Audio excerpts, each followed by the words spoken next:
Thank you. Are they good? Okay. Okay. For those of you who've just joined us after closed session, welcome to this regular meeting of the Board of Trustees. I'm Laura Simon, Board President, and I'd like to introduce my fellow trustees, Lisa Pelosi, Sean Mora, Jeannie Kerr, Jean Marie Wolf, and Student Board Representative Andy Martinez.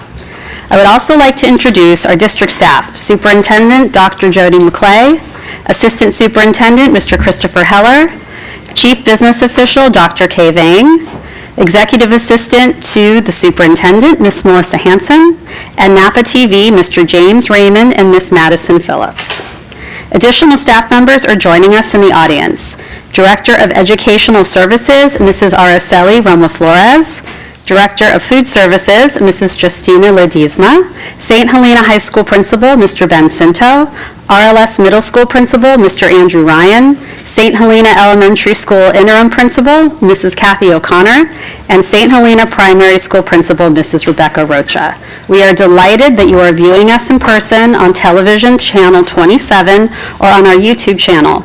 A copy of this board meeting video will also be available on our website at www.sthelenaniunified.org. Okay. Please let's stand for the Pledge of Allegiance. I pledge allegiance to the flag of the United States of America and to the republic for which it stands, one nation, under God, indivisible, with liberty and justice for all.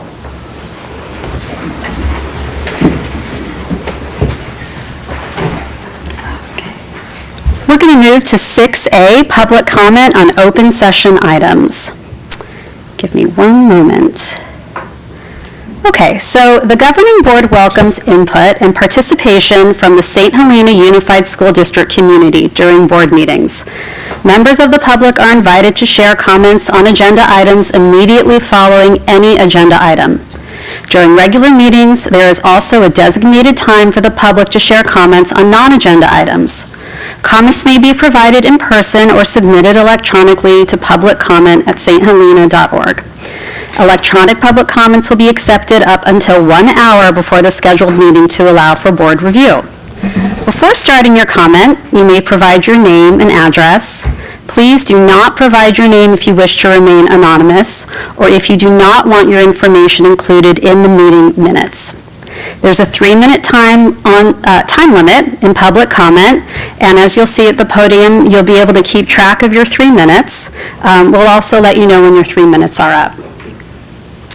This public forum is not structured as a question and answer session, but is offered as an opportunity to share your thoughts with the board. In addition, per the Brown Act, which governs the rules of our meetings, during open comment, it's important to maintain decorum by refraining from clapping, booing, or shouting out. These rules ensure that all community members, regardless of their opinions, can express themselves freely without feeling intimidated or disrupted. Thank you for your cooperation. If you have an open comment, please come to the podium.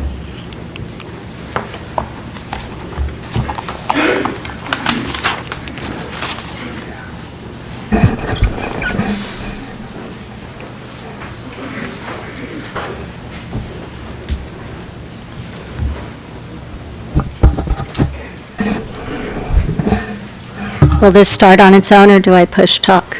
I got it. You got it? Yeah. Okay. All right, thank you.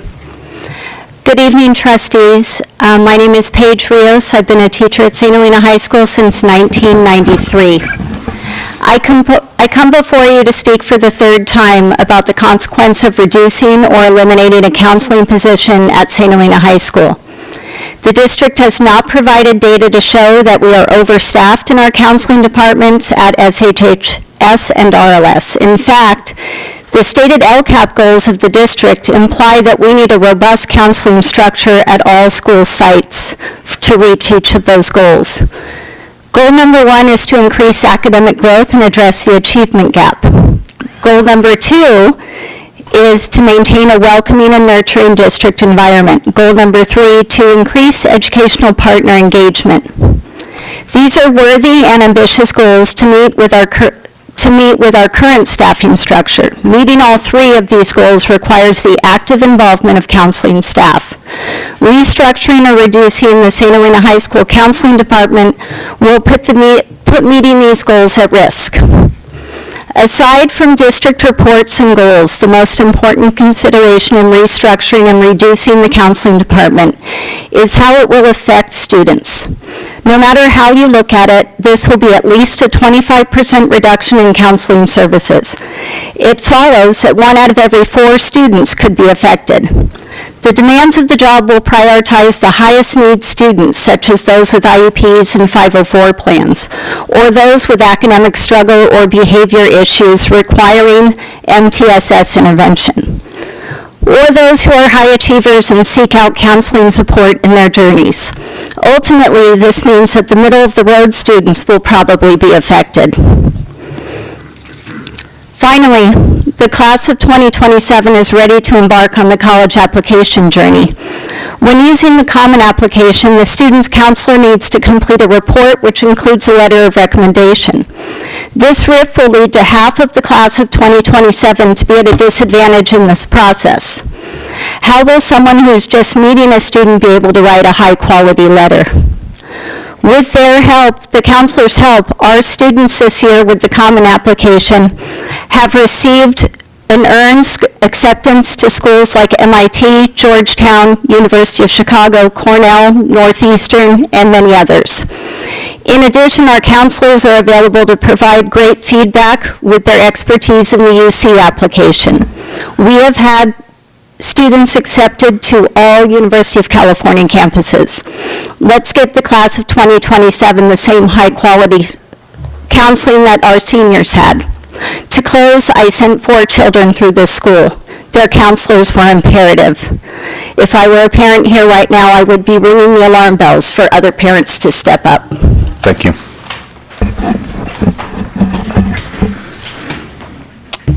Let me just adjust the microphone here, a little bit taller. Okay. Good evening. My name is Jacob Zuniga, and I'm a current high school senior at the St. Helena High School. I wish to speak about the reduction in force regarding Mr. Garrity. As someone who has worked with Mr. Garrity and Ms. Linder in depth in my college career, I believe that I have a unique experience that I wish to share. Counseling is an important position at our school. Counselors serve not just as college advisors, but someone to listen to your struggles and anxieties about the great big void that is my future as a senior in high school. Mr. Garrity is somebody that I trust, somebody who I'm always open to and honest with. The college scholarship and application process forces me to bare myself, bare my soul, and the deepest desires to a board of nameless individuals who will judge me and place value on what I've given them. Do you know how difficult that is? It's very hard. And that's not a part-time job. Handling the lives and futures of 250 high school seniors, each of them who's a bundle of nerves, exhaustion, and barely matured hormones, is not a part-time job. And it is most definitely not a job for a single person. I know that you've already heard the recommended limit for a counselor is 250 students. And that's not a joke. It's not an exaggeration. That's my future, and it's the future of every single student who passes through the St. Helena High School. And I ask that you take this seriously and let that sink in. I still have skin in this game. My brother is currently a freshman at our high school, and he's deeply passionate about birding and ornithology, which is the study of birds. As such, he really wants to get into Cornell and work with the Cornell Lab of Ornithology. That is no mean feat. It will require constant diligence and true work ethic in his high school classes. But I know that he's capable of it. I personally, myself this year, got into Cornell, and that's a major point of pride for me. I do not want the reason for him to be rejected from Cornell University to be because he wasn't able to access his counselor at the time when he needed it most. I understand that we have concerns about declining enrollment and fiscal conservatism, especially at a time when the economy is especially uncertain and the future is uncertain. However, our high school has demonstrated that something that we value the most is our counselors. It's something that we collectively value and desire. What we value most, we need to keep. And I hope that you also value student success in our careers and preparedness. I thank you for your time, your listening ears, and your hearts, which seek to make just and wise decisions regarding the health and well-being of our school district. Thank you.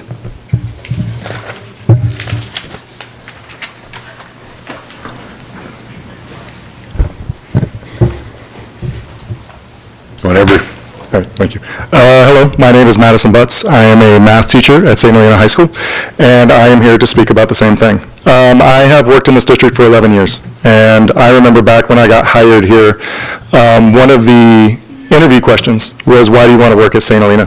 Why this school district?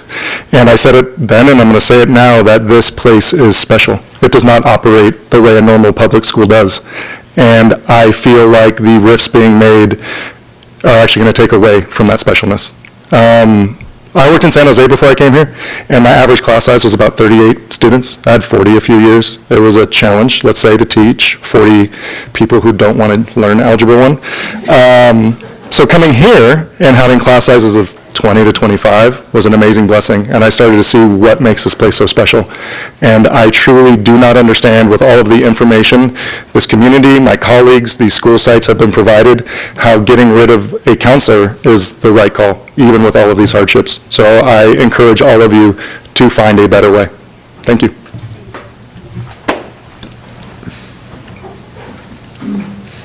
Good evening, Evan Blassingame, a teacher at St. Helena High School. Last month, I spoke to the board in regards to teacher morale, which continues to decline, and the St. Helena Teachers Association opposition to the elimination of a counselor, custodians, and secretaries in light of increasing district revenue. Today, I'd like to bring up a few more brief facts relating to district finances. First, Superintendent McClay's February 6th letter to staff stated that the district spends 81% of its annual budget on employee costs. Then, at the February 12th board meeting, CBO Vang's report to the board reiterated that 81% of our budget goes to employee costs. Then, confusingly, last month, there was a verbal statement made in the board meeting between CBO Vang and the board that employee costs are 84%. But we haven't hired anybody in the last few months, and there haven't been any raises in the last few months, so it's confusing where that increase came from. The CTA's analysis of our ongoing costs show that we are on level with other districts and even lower than some other basic aid districts in regards to costs. Regarding our reserve, the CTA's analysis of our reserve shows that prior to the district shifting $2.5 million into Fund 40, our reserve was 35.6%, the second highest among comparable districts. Finally, tax revenue. You may have seen the recent article that Chanel St. Supri just purchased the Rudd Estate for over $39 million. This property hasn't changed hands in 30 years. We look forward to the district's investigation showing how this sale will positively impact our finances. Also, the Benesseri Vineyards is going up to auction, and it hasn't traded hands since the 90s. So in light of increasing revenue, average costs, and our substantial reserve, I think we can well afford to retain our counselors, our custodians, our secretaries, and maintain a cost of living. Thank you.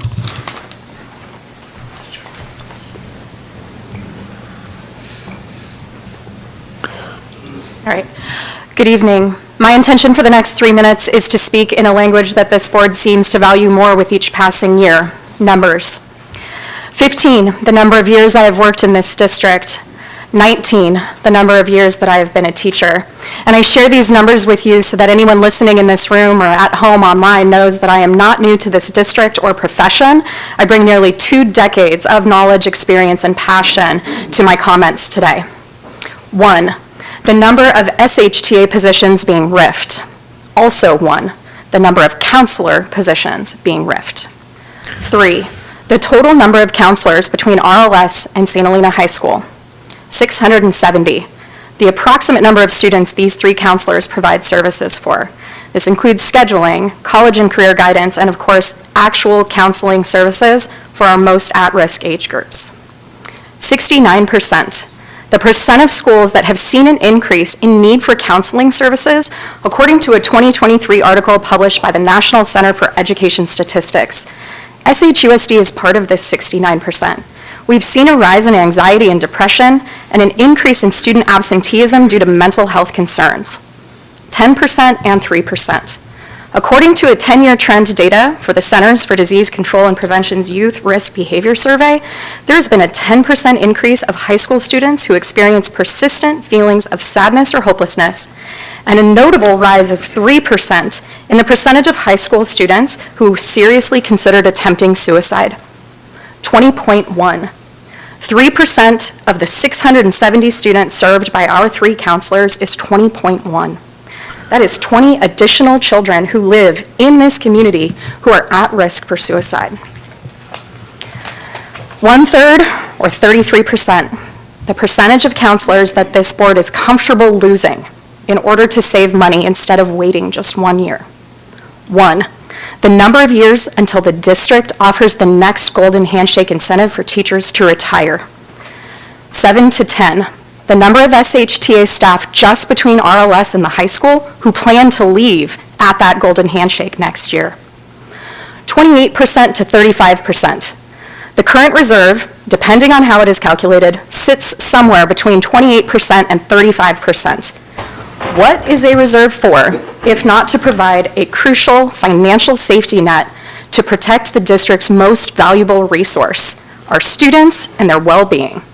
If in 1 year, there will be 7 to 10 of our district's most expensive employees leaving of their own volition, and if we have a reserve of any amount that would cover the cost of keeping 1 counselor, why now? Why this incredibly important position? Why not wait 1 year until attrition will naturally reduce the amount of SHTA members, thus reducing the overall expense to the district?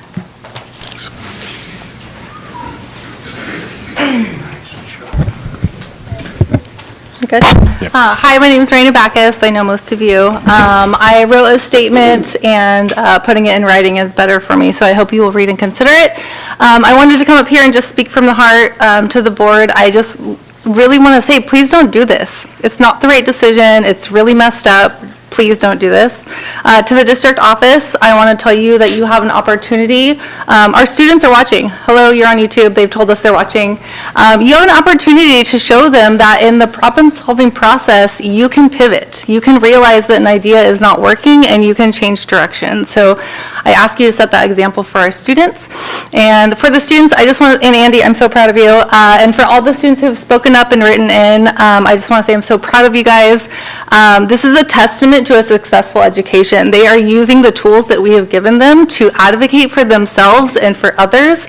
And I think it's really important that we recognize that success, and we have pride in our students, and we continue to take care of our students, especially I wrote in my letter how I spend every minute with 11th graders, so they need their counselors next year, and so please don't take that away from them. Thank you.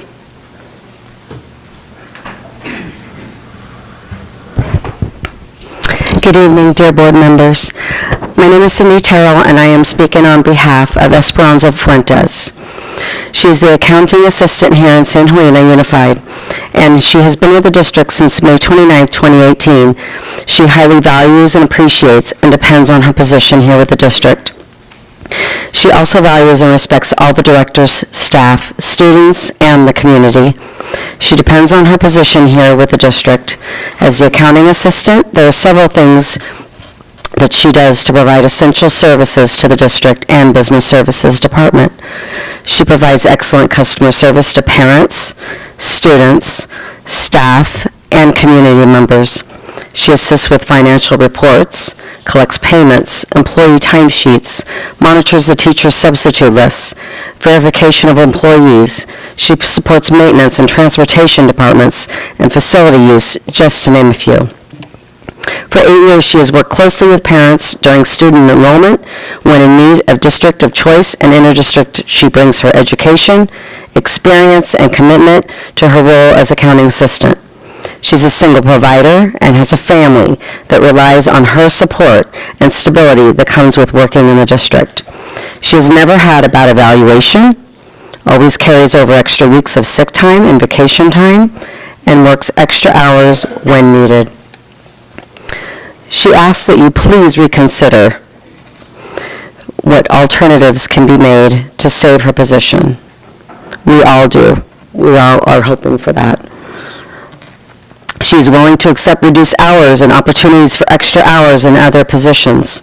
Anything is helpful other than losing her job that her family and her and that she depends on. As you look at the information, know that it's not just numbers on a budget sheet. We are all real people doing work every day, and your final decision affects her. The work she performs directly impacts our students, parents, and community by helping to keep our schools functioning. Please reconsider your decision to lay off her position and instead consider a reduction of hours that would allow her to support her family. Thank you for your time and consideration on behalf of Esperanza Fuentes.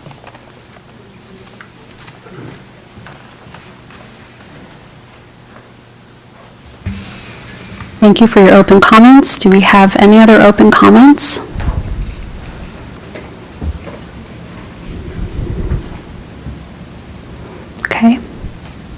Okay.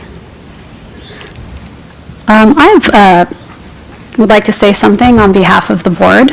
I wrote it out, so I'm going to read my notes. We, the board, the district, and our staff share the same goal for our student body, a dedication to maintaining high academic standards and safeguarding the best interests of every child in this district. During our March Board of Trustees meeting, I emphasized that a reduction in force does not mean services will be eliminated, and that our student services and programs are valuable and a priority. Some of us have navigated rifts in other districts. We know that they can inadvertently fuel misinformation that eventually reaches our students.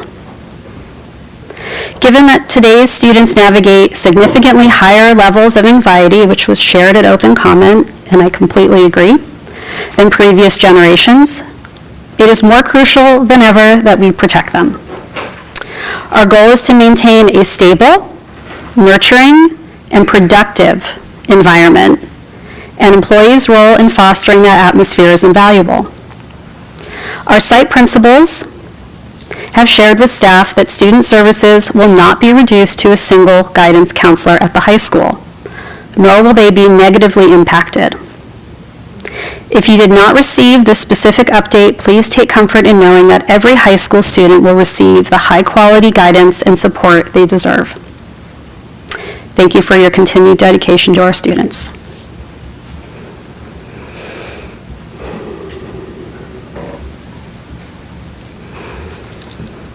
Okay, with that, I'd like to move on to presentations.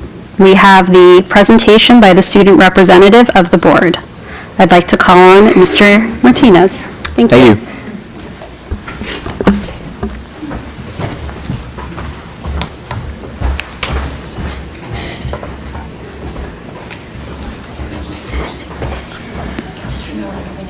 Okay, yeah. Alrighty. Here's my report for the month of April 16th, 2026. So starting off with this high school, the Y2K Glowback Dance was unfortunately canceled due to the lack of tickets sold, but items purchased for the dance will be used towards future school events and will be used in good use. The Fun Friday series will be starting this week, tomorrow actually, and it will run through May 22nd. These activities include crafts, corsage making, veneer making, ping pong, and hacky sack. All of this will be happening during lunch. Then 8th grade preview day, Fleur Family guided 8th graders through their tour around campus and classes. We heard a lot of great feedback from students and teachers, and both the RLS and feeder schools were well represented. And grades 9 through 11 are preparing for their classes next year. The students previewed and elected courses during advisory and attended a grade level presentation in the PAC. Their request forms are due March April 17th with the parent signature. And ASB election cycle is now open for ASB officers and class officers. Voting will happen April 28th during advisory. And then finally, this year's prom will be April 25th, and it will be at the Yountville Community Center. And this year's theme is Great Gatsby, as elected by junior and senior class in Global Forming Advisory. Oh, shoot. There you go. Okay. So for the RLS, for Give Big, they had a Little Run Big the day before spring break. Students ran from the RLS elementary carpet field where they got to high five elementary school students, and parent volunteers tossed colored powder to students who wanted to get colorful. This event capped off Give Big and also the Month of Movement Challenge, as well as the AVID and 8th grader students. They went to San Juan State University to continue their college and career exploration, and the 8th grade student class went to the Napa County Career Expo to also further their career exploration.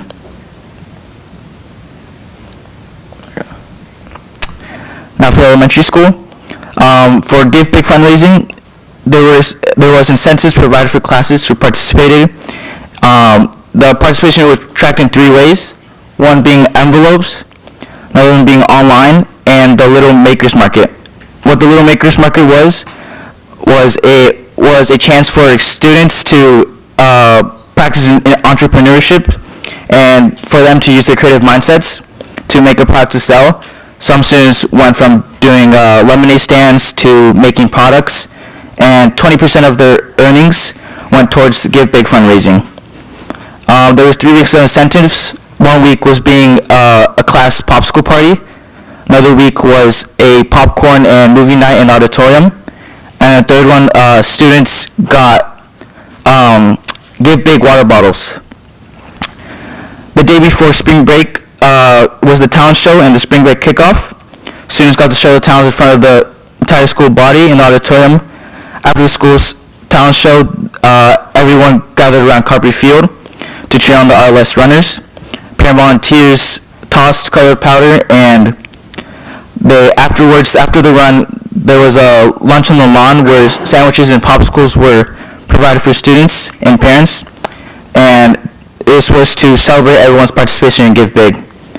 And then last meeting and last month, I mentioned Miss Bond's 4th grade class where they had a fish tank of baby trouts or baby trout eggs, and on April 1st, they went to Lake Hennessy to transport the trouts into the water as they grew into little fries. The 4th grade class took a field trip April 2nd, and they visited the Petrolad Forest to learn about the forest, and their current unit of study is earth changes. And then finally, the Up Valley Women's Club 4th Annual Spelling Bee. This happened in the auditorium, and winner 5th grade student Alex Tappan went with the winning word of mozzarella. And what was pretty cool about this is Blacksburg got wind of the word and awarded the student with free mozzarella for a year. Like, Jesus, that's amazing. That's great for him, yeah. I wish I was doing that. And then I have some few pictures of the talent show. Students with the Give Big water bottles, and then winner Alex Tappan and the Little Makers Market fundraising. That's great.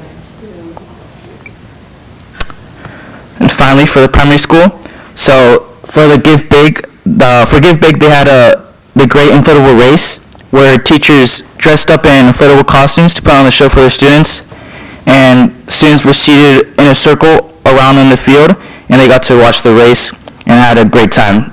Ms. Levine organized a relay race for the teachers and inflatables to compete in, and then after the parade, students got to enjoy a picnic in the lawn, and they got to choose between a disco party in the cafeteria or extra recess.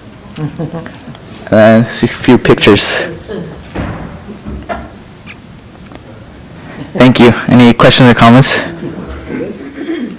I actually had a question for RLS.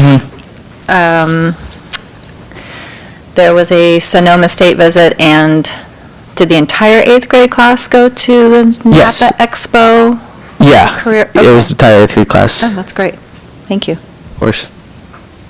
Thanks, Andy. Of course.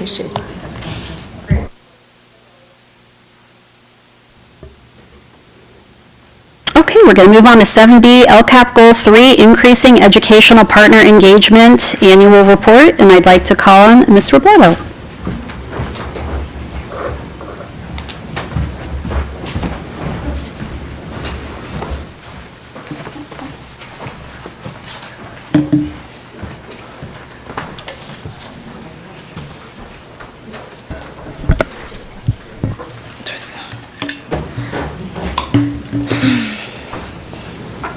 Good evening, Board of Trustees, Jody, Melissa, Kay, Chris, Andy. Today I will be talking about our LCAP Goal 3. So Goal 3 focuses on strengthening and the partnership between families and schools. Research shows that when families are engaged, students perform better academically, socially, and emotionally. And this work includes communication, workshops, mental health coordination, and increasing parents' voice. Oh yeah, I forgot, sorry. So that's just an overview of our Goal 3.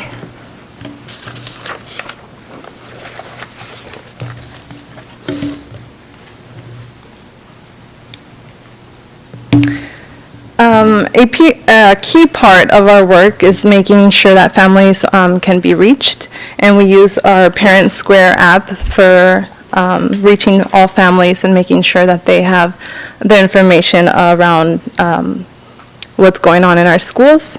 99.8% of our families are connectable, which means we are successfully reaching nearly all of our households.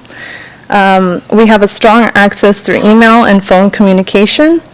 Our next focus is to increase two-way communication and engagement, so families are not just receiving information, but actively interacting with our schools. And the small percentage not connectable is because those families decided not, or to limit their communication preference.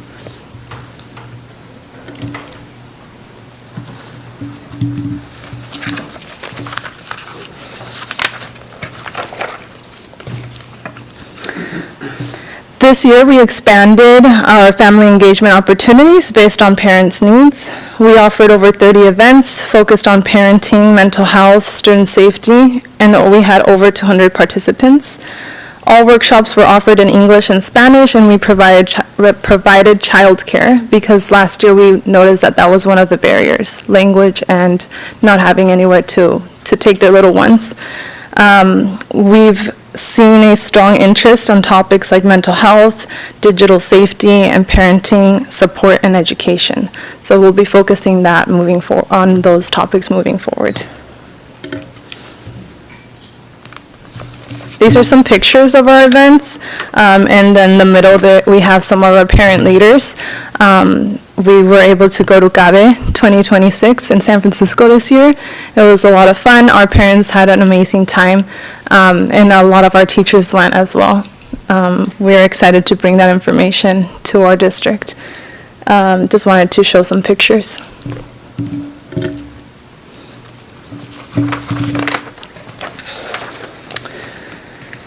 Before I begin with this one, I was going to leave out my story of what inspired me to do this, but I see that we have a lot of our teachers and staff here, and I think this is an important thing to remind us all. When I was in 3rd grade and growing up, I didn't have much. My family, we didn't have much. And my 3rd grade teacher started noticing certain things. One day she asked me to stay for recess, and she pulled out a big trash bag. It had a whole bunch of clothes, shoes, and just things. She said, choose whatever you need. And don't worry about taking it home in the bus. I will figure out a way to get it to your house. I was so happy that day. I mean, her daughter was older than me, but it was like, wow, those clothes were amazing. I treasured them for the longest time until they had holes in the knees, and, my mom made me throw them out. But, I was seen. I wasn't telling people that I needed stuff or that my family wasn't doing well, but this teacher saw me. And I think that's the important thing, is making sure that we're seeing every single student. So that inspired this. Our SHUSD Community Clothing Exchange is a brand new thing this year, and it's an example of community engagement. We received over 20 donations and collected hundreds of clothes, from babies to adults, shoes, even undergarments that I did not display, but, appreciated everything. And with 3 days, we served over 55 families and community members. And the remaining items, we donated them to the Napa County Crisis Center and Expressions of Hope in Napa County. So they are continuing to support our families.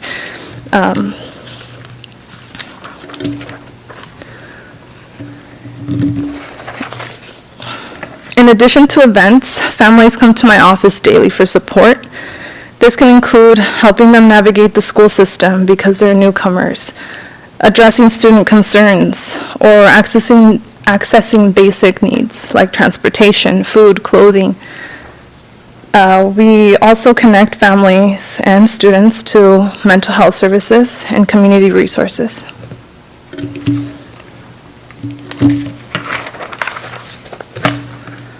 We collaborate with multiple community partners. We can't do it just our district. We have to collaborate with our community partners. And they support our students through mental health services, prevention programs, basic needs support.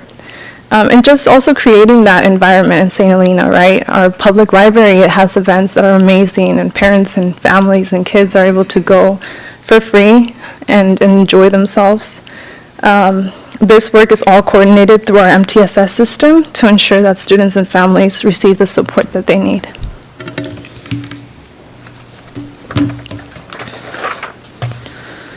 We've also seen growth in parent voice. In our survey that we give out in the beginning of the school year, we saw a 30% increase, and 85% of families reported positive connections to the school.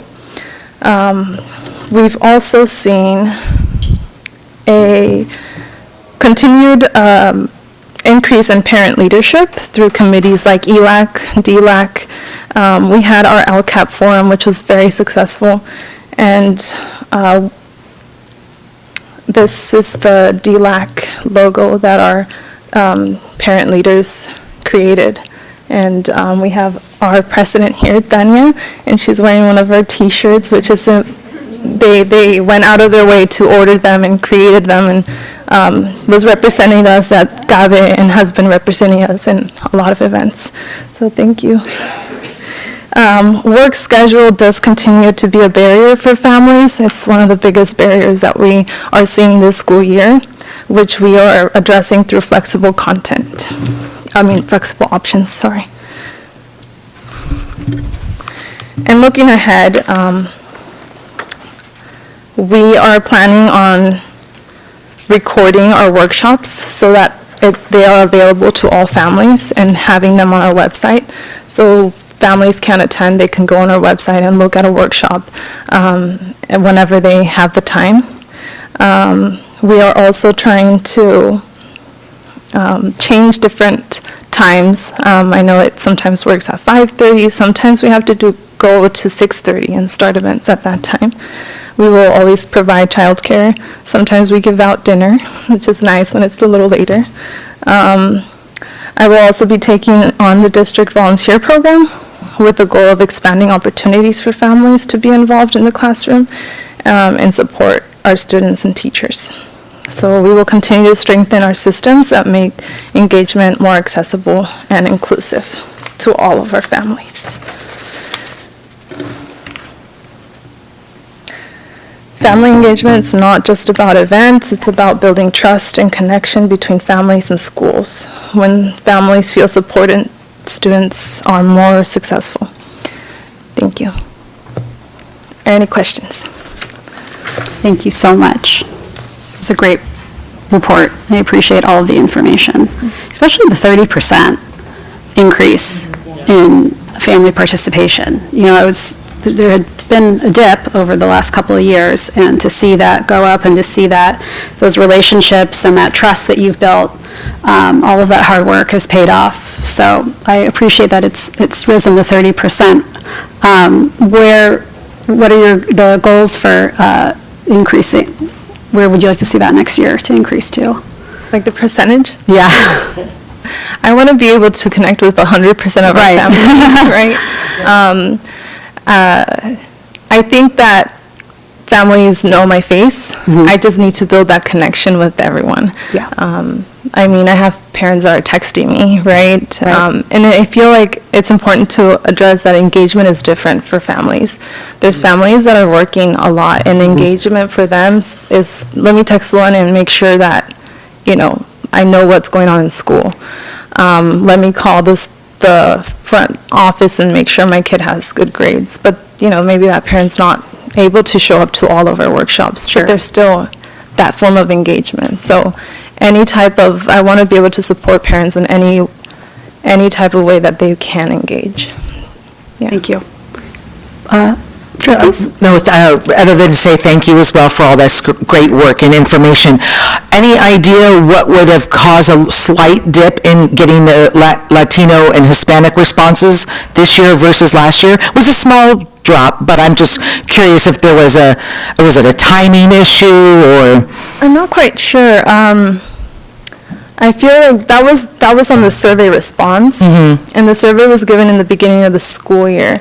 Okay. One thing I can think of is maybe when I was posting on Parent Square, some parents kind of scroll through those surveys, don't really want to take them. But yeah, it's something I would like to look more into. Any other comments? Yeah. Thank you so very much. It was a lovely presentation. Thank you. So to Trustee Pelosi's question, as far as the survey, is it one of the surveys that we use kind of the beginning of the year and then the end of the year?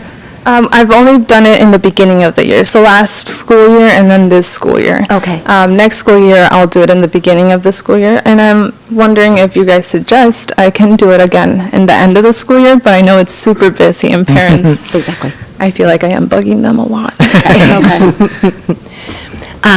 So then I want to thank you for everything that you do for our students and our families. It's very much appreciated. I do want to share with the other trustees that I've had a couple of parents come to me, and these are parents that I know through the Preschool for All program, and they might have children in the primary school, but then they might have younger children as well, and they'll come to me with some kind of something that's been difficult in their lives, and housing problems, or just different things coming in, and I have referred them to you as I've gone through the proper channels to do that, and I just want to say that how valuable the families feel after you meet with them and then talk with them, and they feel like you're so kind and you're understanding, and you have a really nice disposition, and I really appreciate that. So thank you very much. Thank you. I mean, given the fact that you grew up here and you have stories like you just shared, Selene, you can't put a value on that because it really helps connect with people. So I say, just keep working that connection because you're doing great. Thank you. Thank you so much. Thank you. Alrighty. Okay, we are going to skip down to 11 facilities, and then we'll pop back up to 8. I'd like to take a look at 11A, review and approve the facilities master plan, including the educational specifications and facilities presentation. Dr. Vang. Thank you, and I'm going to have Trent Summer with Motive Studio and Steve Pekovich with Greystone West, and they will take this away with the presentation. Unfortunately, John was not able to join us today, but Steve is here from Greystone West. Thank you very much. What order are we going in tonight? There you go. Straight to the presentation.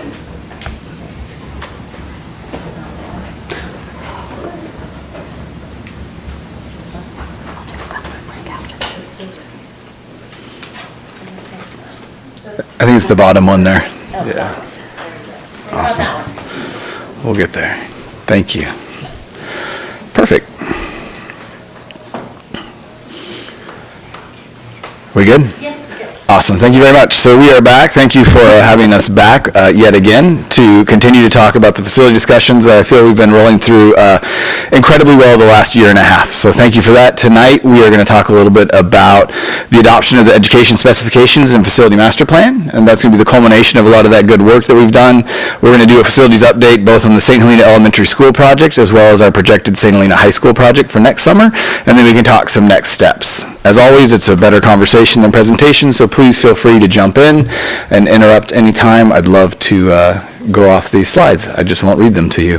So as we've talked about, we've gone through a very long process of developing a facility master plan that looks at the facility needs, the capital improvement needs, the student demographics, the funding sources, a huge wide-ranging document that really gave you a good cross-section of your community, as well as how to align your facility goals to those needs, and then develop that quantifiable spreadsheet that has informed all of those facility decisions moving forward. That has all been culminated into your facility master plan, and as we said too, it's essential to adopt that to get that Prop 2 financing that's going to be coming back to you. So we are going to recommend tonight that you adopt and approve that facility master plan. And then in addition to that, we've been working to develop those educational specifications, and that document is more how the curriculum is housed in the facilities, right? So the facility master plan is more the nuts and bolts, the warm, safe, and dry, the roofs. The educational specifications is how your teachers empower those spaces to educate your students. And with that process, we did a whole bunch of community involvement work. We then came back, presented it, took some of your initial findings back, modified that document, and we believe that that's ready for adoption as well. Those two key pieces will act in unison to inform any facility decisions moving forward, and will also be required for that Prop 2 funding. But with the adoption of that, I believe that you do have everything in place that you need to meet that audit, and this will be the final piece of making sure we have all of our ducks in a row when the state comes to give us that money. Any questions on that? Okay, so there will be an action item after that, I believe, to adopt those two documents. And then the facility updates that we'll talk a little bit about. This is a slide that was here last time. It's a slide that's going to be here again one more time. The state is progressing very, very slowly through a gigantic amount of work that they took in. We are starting to see some comments coming back, right, and we are diligently working to turn those. However, we have not seen your comments back yet. So we are definitely working with the state. I believe that we're coming to the end of the window, even the elongated window that they gave us. So we will start pestering them in about a week or two to get us those comments.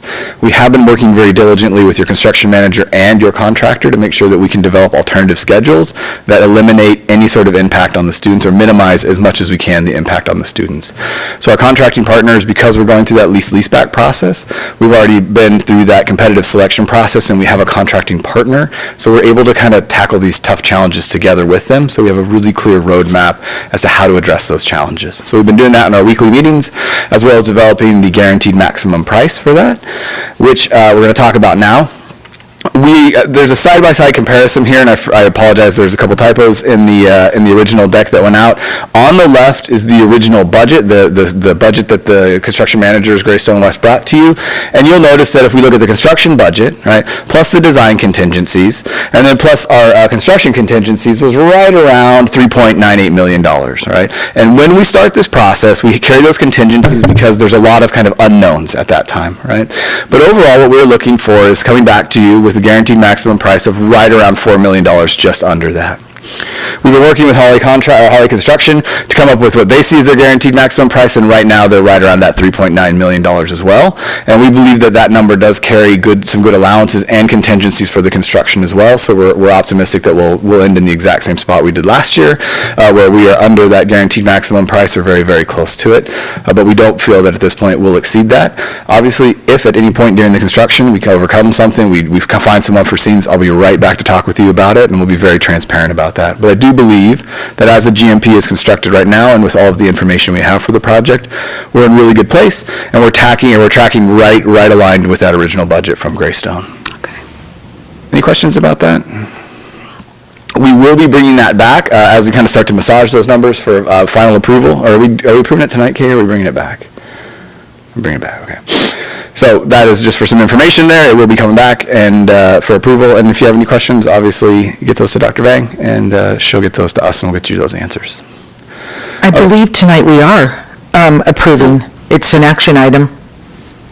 But maybe we're confusing, are you asking if we're approving this particular project? Because tonight we are supposed to approve ed specs and facilities master plan. Okay. Yeah. That's all. Yeah. Okay, thank you. Okay. Yeah, sorry for the confusion. That's okay. Get rid of this knucklehead. I'm mixing everything up. I apologize. Trent, just one more clarifying for what the window that we're coming towards the end of that window. Can you remind me of what it was looking at? Yeah, so basically they said to us when we put them in that they wanted an extra, I think, 6 to 8 weeks. Right. So we've tacked on the 6 to 8 weeks originally. Okay. So we should have had them, if the original number said held, we would have had them a month ago. Right. We're coming right to the end of that 6 to 8, and we're going to start pressing on them for that as well. All right, thank you. We're hopeful to see them soon. Okay. Do you have any indication of when the elementary school project will start? We can't start without DSA stamp out. I know. Right, so, and I promise, I'm hopeful if we can get the comments in the next couple of weeks, we can still meet sort of that June stamp out date. We will be literally stamping it out and then immediately starting after that. So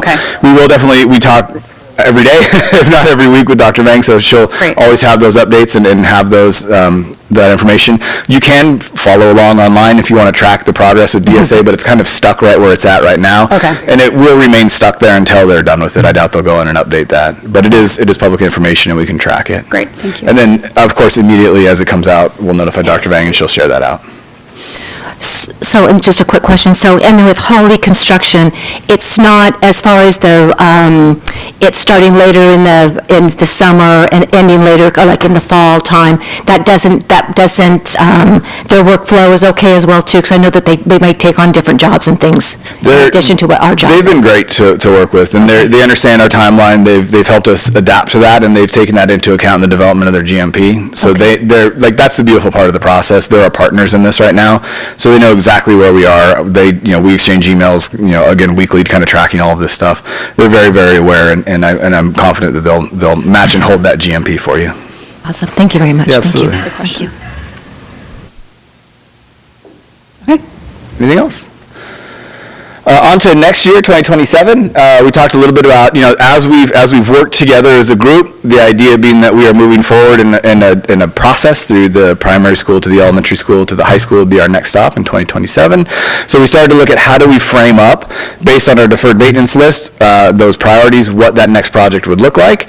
And one of the things that we wanted to talk about was resurfacing the all-weather track, modernizing and doing some maintenance of the sports fields, addressing the quad drainage, and then bringing AC to the gymnasium. So for us right now, that's kind of what we're tracking.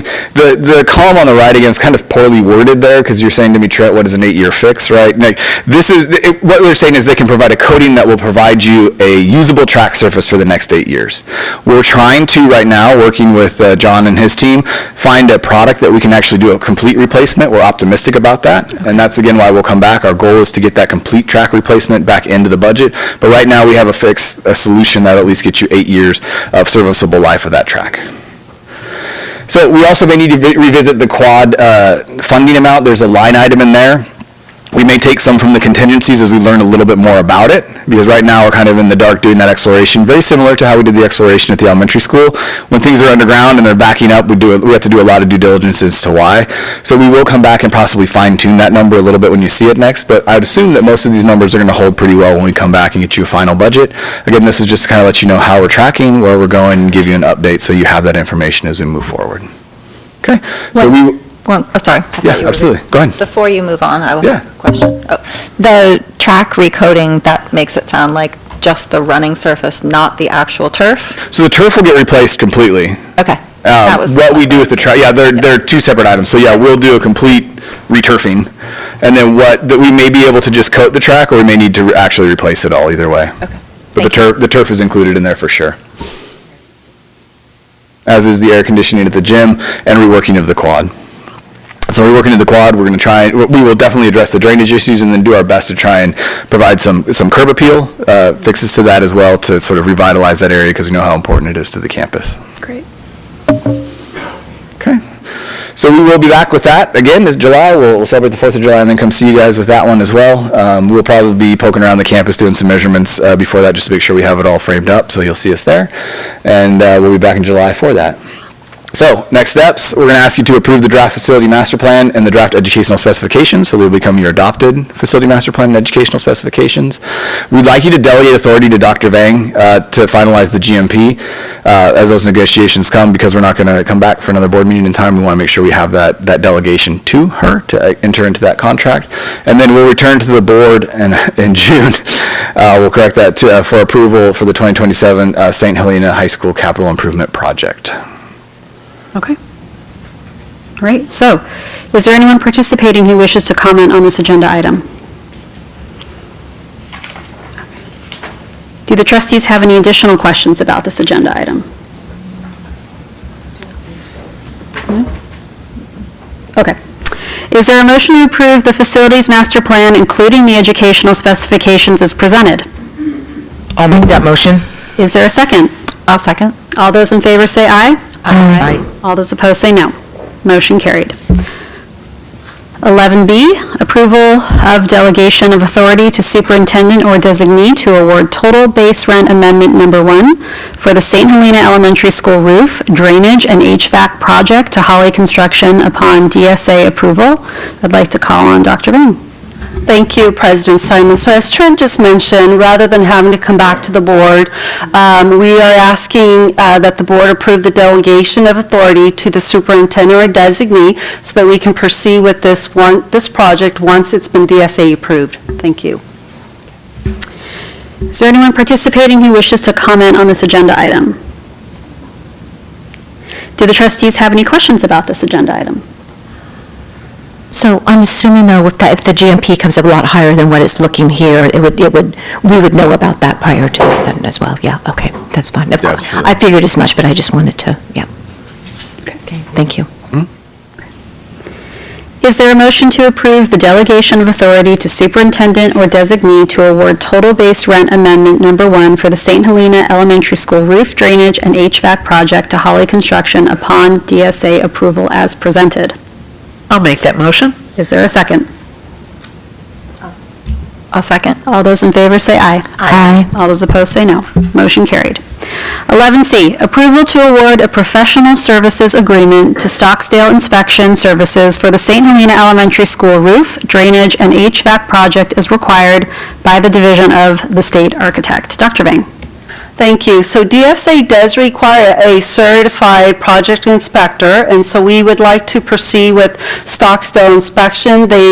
We've used his services previously in other projects. We're familiar with his work, and he is available for this project, so we would like to proceed with Stocksdale's inspection services for this project as well. Thank you. Is there anyone participating who wishes to comment on this agenda item? Do the trustees have any questions about this agenda item? No. Okay. Is there a motion to approve the award of a professional services agreement to Stocksdale Inspection Services for the St. Helena Elementary School roof, drainage, and HVAC project as required by DSA as presented? I'll make that motion. Is there a second? I'll second. All those in favor say aye. Aye. All those opposed say no. Motion carried. Okay, moving on to 11D, approval to award a professional services agreement to Stocksdale Inspection Services for the St. Helena Maintenance Yard Gate Project as required by the Division of the State Architect. Dr. Vang. We need to complete the maintenance yard project. If you recall, the EV chargers have been installed, the sliding gate is our next project, and in order for us to complete this, we need an IOR, and so we would like to ask that the board approve the Stocksdale Inspection Services so that we can complete this project. We can start and complete this project. Thank you. Okay. Is there anyone participating who wishes to comment on this agenda item? Do the trustees have any questions about this agenda item? No? Okay. Is there a motion to approve the award of a professional services agreement to Stocksdale Inspection Services for the St. Helena Maintenance Yard Gate Project as required by DSA as presented? I'll make that motion. Is there a second? I'll second. All those in favor say aye. Aye. All those opposed say no. Motion carried. 11E, approval to file notice of exemption for the St. Helena Elementary School roof drainage and HVAC project. Dr. Vang. Thank you. So this project does require CEQA, and CEQA stands for the California Environmental Quality Act, and because we're a school district, we have to abide by this. The CEQA exemption allows us to just inform our decision makers, inform the public that this project is occurring. However, the notice of exemption allows them to see that the project actually is not going to have any environmental impact, so we want to make sure that that's clear to our public. Great. And is that the letter that goes out to community members that live around the school that's on? No, we actually don't do a letter. It's a notice that gets filed with the county. Okay. Okay, thank you. Oh, and I'm sorry. I should have asked, is there anyone participating who wishes to comment on this agenda item? Do the trustees have any questions about this agenda item? Okay. Is there a motion to approve the notice of exemption for the St. Helena Elementary School roof drainage and HVAC project as presented? I'll make the motion. Is there a second? I'll second. All those in favor say aye. Aye. All those opposed say no. Motion carried. 11F, approval to file notice of exemption for the St. Helena Maintenance Yard Gate Project. Dr. Vang. Thank you. A similar request as to the prior agenda item. Again, we don't believe that this project will have any environmental impact, so we're asking for an exemption. Okay. Is there anyone participating who wishes to comment on this agenda item? Do the trustees have any questions about this agenda item? Okay. Is there a motion to approve the notice of exemption for the St. Helena Maintenance Yard Gate Project as presented? I'll make that motion. Is there a second? I'll second. All those in favor say aye. Aye. All those opposed say no. Motion carried. 11G, approval of change order number 1 for the St. Helena Unified School District EV Bus Charging Stations Project. Dr. Vang. Thank you. So the EV chargers have been installed. The sliding gate is the project that's left. What we're asking the board is to close out the GCCI contract for the actual EV chargers so that we can focus on completing the gate as a separate project. We're not asking for more money. This is actually a deductive change order because we're going to give that money back to the district so that we can turn around and use that money to complete the gate project. So it's not a request for additional funding as you would normally see in change orders. This is we're going to complete. We've already completed the EV chargers. We're going to file that away, and then we can focus on the sliding gate. And with this, we'll use the remaining funds from the GCCI contract to complete the gate. Is there anyone present who wishes to comment on this agenda item? Do the trustees have any questions about this agenda item? This is it, right? You asked my question. Is this it? Please tell us if this is it. Good news. So what we're trying to do is just to adjust the original contingency that we had in for temporarily hooking up chargers for the new buses because we had a schedule impact with the buses arriving before the whole project was completed. So part of that money was for that. Then we went on to any of the other items, which would be the gate itself, the purchase of the gate, and it's gone through a couple of different design changes because originally it was a cantilever gate, now it's gone to a wheel-type gate. So we feel confident that we're going to be able to finish this out and hopefully have a little extra at the end. Fantastic. Okay, Great. it's on the record. Yeah, exactly. Any other questions, trustees? No. Okay. Is there a motion to approve the change order number 1 for the St. Helena Unified School District EV Bus Charging Stations project as presented? I'll make that motion. Is there a second? I'll second. All those in favor say aye. Aye. All those opposed say no. Motion carried. Okay, the final 11H, approval of request from Spring Mountain Fire Safe Council to install a beacon box at RLS Middle School on Elmhurst Avenue. Dr. Vang. So Spring Mountain Fire Safe Council has reached out to the district and they're requesting permission to install a beacon box over at RLS Middle School on Elmhurst Avenue. They believe that this is a central location for the city of St. Helena and it would support the emergency responders should there be any emergencies here in this city. And so we've actually looked at our property, we've looked at the requested location, and we believe that this is something that we can definitely accommodate, and it will be in the best interest for the city and the district as a whole. So we're bringing this to the board for approval. Great. Is there anyone participating who wishes to comment on this agenda item? Do the trustees have any questions about this agenda item? I have one question.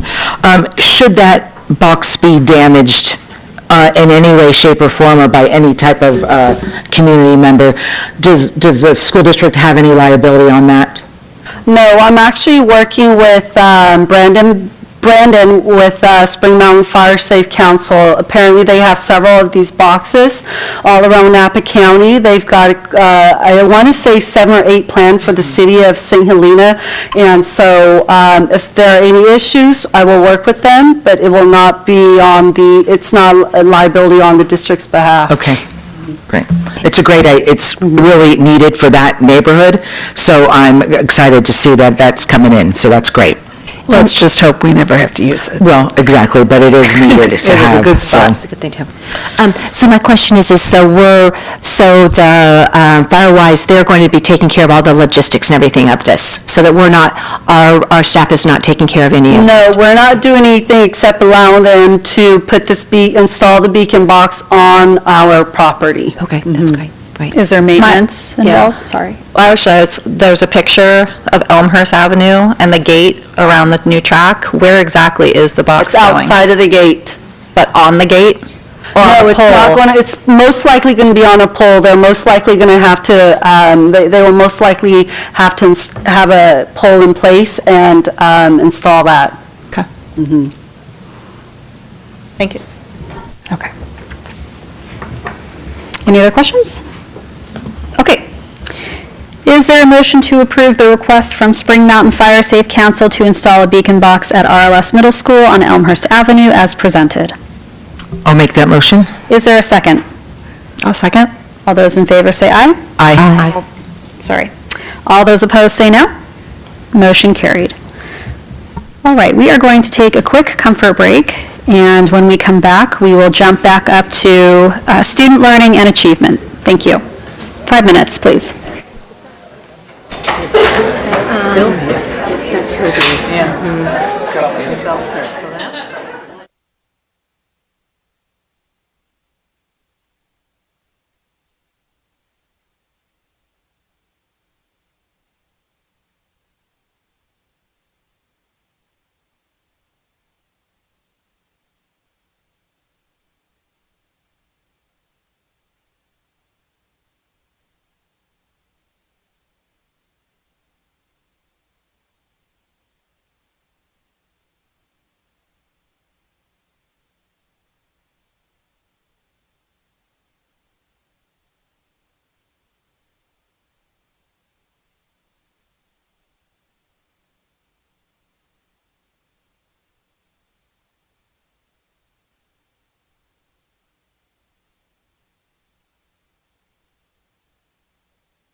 They took my card down to sleep. Alrighty, we are going to get started. I was gone.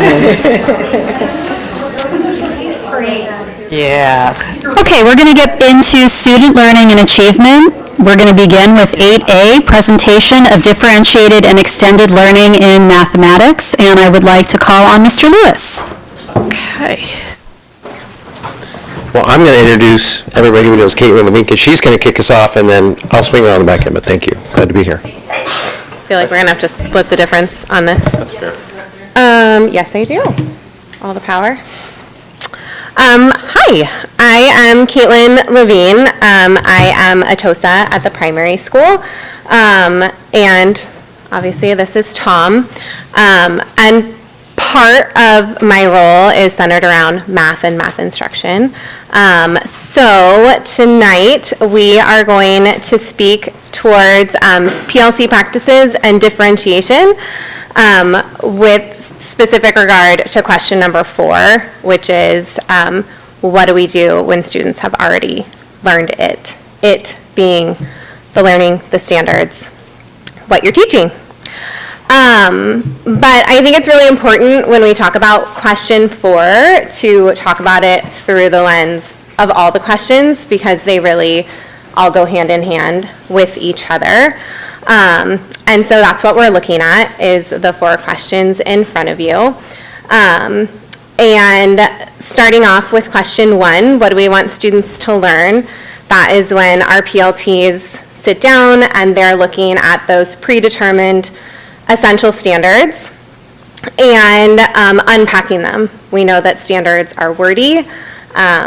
They can be confusing. There's lots of skills often embedded in one standard. So this is when they're picking it apart and creating this learning progression.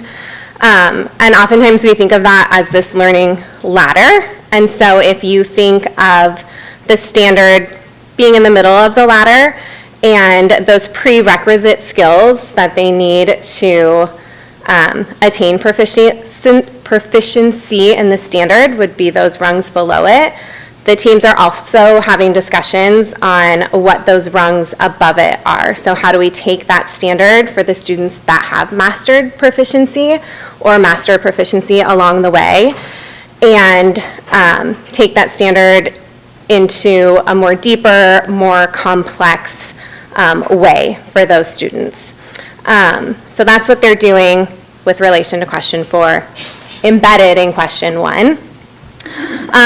Question 2, how will we know if students have learned it? So that's where teams are then taking that learning progression and developing those common formative assessments, and again, trying to see where each student falls along that learning progression.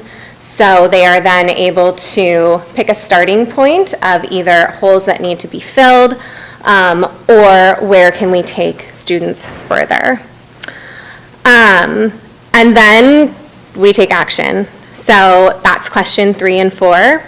And again, when teams are looking at this, they're having these conversations hand in hand as they're developing their plans for what to do.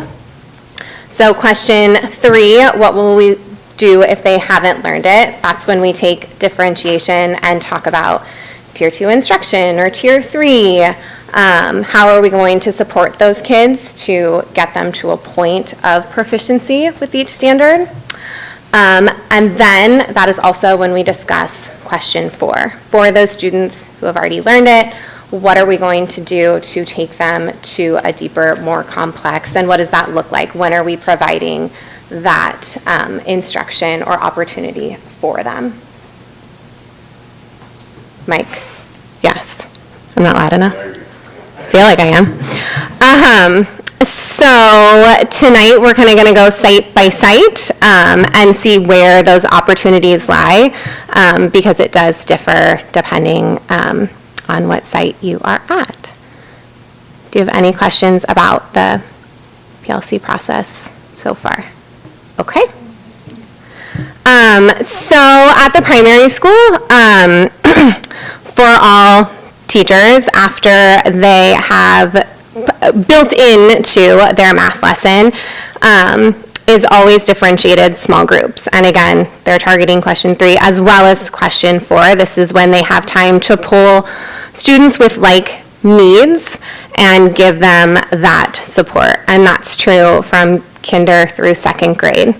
While those differentiated small groups are happening, then there's independent time for the students that aren't being met with. And that also allows for differentiation with math centers, whether those are games or maybe some independent work. Even now, as part of one of the pilots that we're doing for math, they have different stages of games that you can select based on student need to either, again, give them a little extra support or push them to something a little deeper. And then there are also some teams, specifically 2nd grade, that will often give students kind of an independent-based project-based learning. And often they will bring in the connection to their integrated units, so they're bringing in like their social studies standards or their science standards, which is usually what they're exploring with in reading, and develop some sort of project, for example, like producers and consumers, and creating an economy where they're taking triple-digit addition and subtraction, but now they're doing it within money, so kind of bringing it all together, and that's something that they can be doing independently as the teacher is working with other groups. I'm going to speak a little bit to the elementary school, but that is also not my site, but I know, ooh, that went on its own. So you'll see some similar, I swear,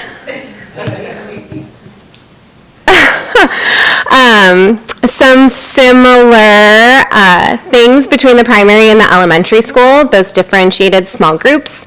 Again, those math centers that continue.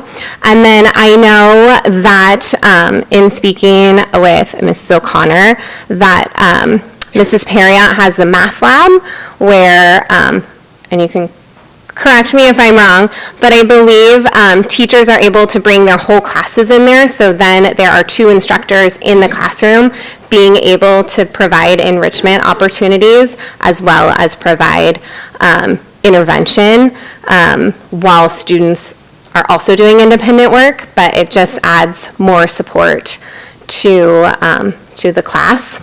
And then at the elementary school as well, I know they have done a lot of exploration with Freckle.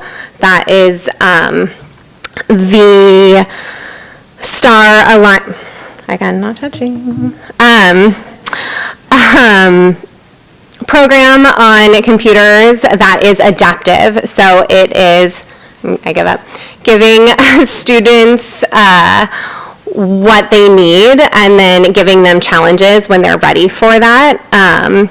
And I know that the elementary teachers are very well versed in using that with their students as well. Now we're back to elementary. Is it going back? Yeah, you're. Just as a minute. Okay.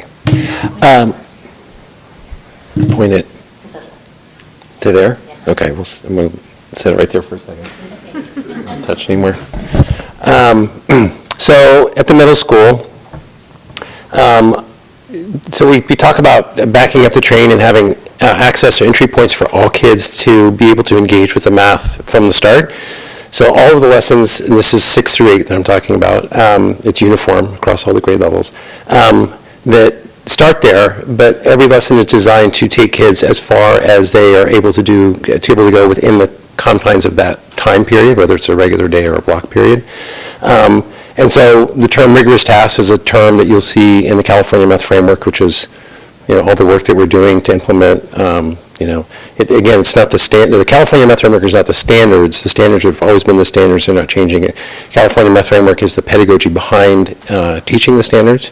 So when we talk about rigorous task, it's called out in at least 3 of the chapters of the California Math Framework. So, and they're really fun because the procedural math that kids need is still there.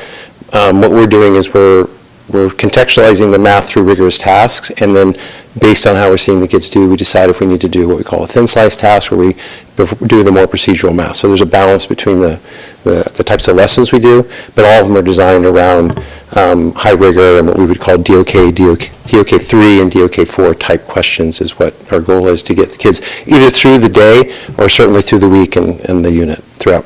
The Check Your Understanding workshops are the times that we offer throughout the week where kids have the opportunity to, and this is with teacher guidance, so it's not like the Wild West where kids can just choose whatever. They have the structures. We've got tools for kids to understand what they need to choose in terms of what level of question they need to be practicing. All the questions that we're asking kids to engage with in the Check Your Understanding panel of questions, there's 3 levels. They're all at standard level, but there's a mild, medium, and spicy level to within the standard. So kids have the ability to choose which level they need to be working on, and so there's a self-selected component to that, as well as they're working independently. So we have kids working at boards and groups, but we're always pivoting to an opportunity for kids to demonstrate for themselves and the teacher their ability to understand the concepts on their own. So during the Check Your Understanding workshops, excuse me, kids are self-selecting. They choose the problems, they either work on the boards or they work at the desk, but they're working in proximity to other students who are working on similar problems. So there's this phrase we use in the classroom, which is, if you need to get help, get it. If you can give it, give it.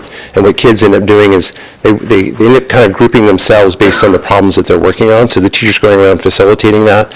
So you have this wide range of kids applying themselves to the level that is appropriate to where they are. So that would be absolutely inclusive to the kids who are, either reaching that level of the grade level standard or going beyond that, which I'll talk about in a second. So, but actually, to that, those spicy, we'll tell you this one, but don't tell the kids this. There's an ultra spicy, but we never call it that. We just keep adding to the spicy column.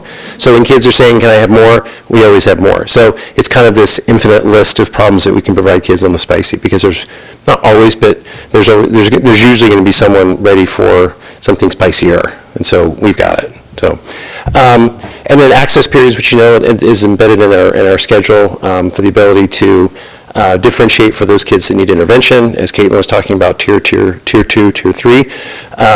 But within the math department, they're certainly using that time to pull in kids who have met the standard and have an opportunity to go above and beyond. Or rather, I think a better terminology is to go deeper into the standard at more complex levels for kids to have an opportunity to be challenged, right?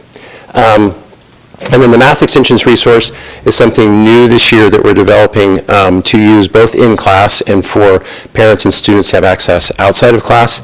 So what we're doing across all the grades is we're creating an online resource by grade level, by standard, and all the questions on there are like ultra spicy. Like we live in a really interesting time with access to really access to the kinds of the content that we need in our classrooms is nothing that we've ever experienced before. So we're curating the best of the best, and we're putting it into this resource. We're still building it out. It's not done yet, but we've got to start on it for all grade levels. And the intent is for the teachers to have that at their disposal to provide for students in class, as well as providing a link for parents and students to access after school. Okay. Okay, and then for the high school. As you know, the graduation requirement, 3 years, integrated 1, 2, and 3.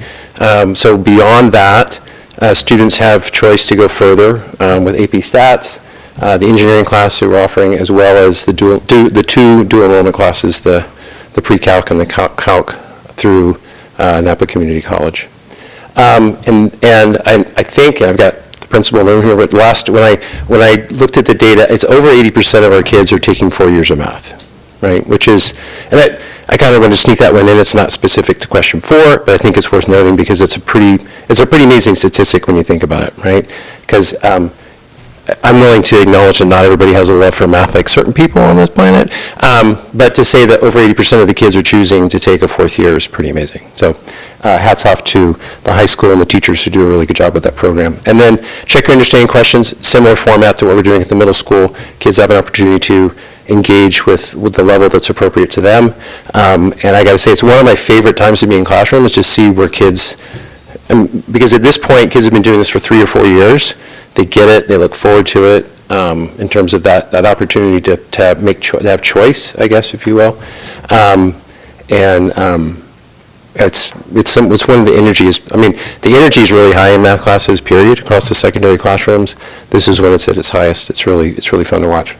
And then, of course, we know we have time embedded in the weekly schedule for kids to get support, and whether that support is not at grade level yet, or kids who are at grade level don't want to push themselves. And to be fair, we don't get as many kids in that situation in high school because they're being challenged in other ways as you would a middle schooler.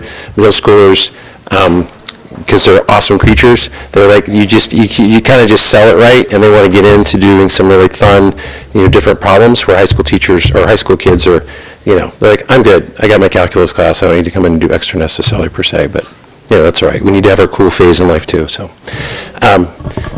that's what's happening with question 4 across our 4 school sites. And Caitlin and I are here to answer any clarifying questions you might have about what we're doing. Okay, thank you. Is there anyone present who wishes to comment on this agenda item? Do the trustees have any questions about this agenda item? A question. On average, at the primary and elementary school, what is the number of students in a small group, the differentiated small groups? I'm sure it varies, but I'm just curious on average. Sure. I'd probably say the average is 6. Okay. Usually it's what fits around a table. Yeah, okay. But sometimes, again, for like skills, I've had groups with 10. And that may be from different classrooms as well. Often we're very used to sharing kids, just based on need, especially because it's so flexible. It might be a need that's a need for 2 weeks, and then it's not a need anymore. Okay. And so then they move on. Okay, great, thanks. When I was at the community forum a couple weeks ago, LCAP, there was a lot of talk about screen time and how much time in classroom are the kids on their Chromebook versus, instruction. I'm just curious, I'm sure it varies from school to school, but what would you say, any idea, like percent of the work that's actually done on their Chromebook versus instruction? Sure. I can only speak to the primary school. Again, oh gosh, that's a hard question. I feel like it varies so often. I would say for math specifically, I'd say no more than 15 minutes a day, and I feel like that's a generous amount of time. Okay. It's definitely not every day that occurs. And usually, often it's like a 2 days a week thing, because then it switches in their schedule, and it's different depending on the grade level, but I would say that that's about time. And to add to that, I feel like there's kind of 2 different pieces. We have elements, again, that we're piloting where students can get on their device to answer like an exit ticket type of question. So they're doing that in however long it takes them to do it, and then they're moving on to whatever their next activity is. Then separate from that, there's also like independent exploration where they're doing something like Freckle, like a program, where that's a more specific allotted amount of time, if that makes sense. So it's it interchanges. It just was kind of the hot topic that I'm night, sure it at was. our table anyway. Yeah, on that same thread, how is Freckle used at the RLS? Is it RLS? Yeah. This one I know, yeah. So I know we're using Nathia for kids to do, but I'm not sure, I don't have an answer to that question. Okay. I've not heard it unless, nope. So we have other tools, we're using Nathia. I would say that. Maybe I'm confused. Maybe it's just being used for English. Or It's at SHUSD. It's at No, it's SHUSD. used in 8th grade. Yeah, we're not. Oh. Freckle. I don't think it's In even on English. our radar for middle. Okay. Maybe. Oh. I don't want to misspeak on that. Principal Ryan, sorry. Okay. Freckle, what's the existence of? It's for both, but it is Yeah. extensively used at. Got it. Got it, thanks. Okay. Oh, sorry, go ahead. No. You finish. Can you pull up the So I noticed that differentiation is happening in math, the primary and elementary school levels. What does differentiation look like at the middle school and high school? Especially thinking about, not perhaps so much with the elevated courses with calculus and pre-calc, but thinking about 6 through integrated 2. What does differentiation look like in the class? When we say differentiation, because there's different perspectives to look at differentiation. So when you're asking about differentiation, are you talking about individualized groups that are getting special attention versus what we're offering to our kids for content or something else? Great question. So since the differentiation was described in the primary and elementary schools as in small group during class time, and teachers are working with different groups based on skill and need, is that happening at the RLS in the 6th, 7th, and 8th grade classes during their regular instruction time? Are teachers pulling certain groups in? So to use the terminology we're using at the secondary schools, we would differentiate our instruction during instruction in the class time where kids are engaged with whatever we're having them engaged with. Okay. Intervention, and we're going to take a broad use of the word intervention here, but when teachers know based on their data, and I'm going to use data in the sense that we are truly using data, which is the students do something that we'll call a product. It could be an exit ticket, it could be a mini quiz, it could be a weekly quiz, we're going to call that a product, right? Then there's observational data, and there's conversational data. So we talk about the triad of the data that we're collecting. Sure. So based on that data that teachers have, which is truly in real time, and it depends on the allocation of time, and I'll say across the week because no one day is the same as another day in terms of where a teacher's investing their time. The kids could be working in groups for 15 minutes and they're going to allocate more time for check your understanding. They could be doing it for 10 minutes and doing note taking. But they may have the kids at boards for the majority of the time because that's what they need them to do, and they'll come back to those other things the next day. But during the course of that day-to-day instruction, there are definitely times where teachers are making decisions, usually in the form of that check your understanding workshop, where kids are self-selecting.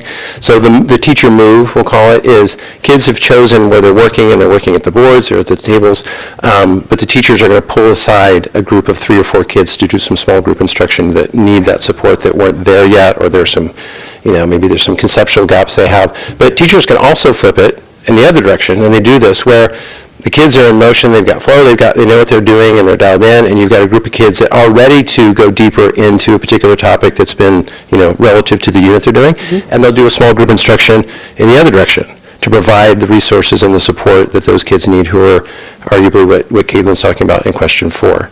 So one of the most dynamic things that we have at our disposal in the classroom through the California Math Framework is the ability to differentiate in real time, where 5, 6, 7 years ago, we were waiting till the quiz on Friday to make the decisions then, and then it was something we were doing on Monday or Tuesday. Now we're seeing there's something in my classroom happen on Tuesday, and I'm going to do something about it in the last 15 minutes in class on Tuesday. Or tomorrow I'm going to do my instruction and focus on those kids that need the support that I knew yesterday. So what we're able to do is to be way more responsive in a shorter period of time because of the format that we have. Thank you. I'm glad that has shifted, and ultimately we will see the benefits of that on our assessment. We will. I'm confident of that one. No, I appreciate that very much. Big fan of differentiation in real time. Thank you. Any other questions? I was going to ask, is that same description at the high school?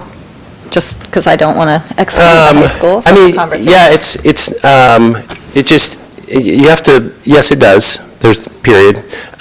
You have to know what you're looking for because they're quieter creatures at the high school. Right?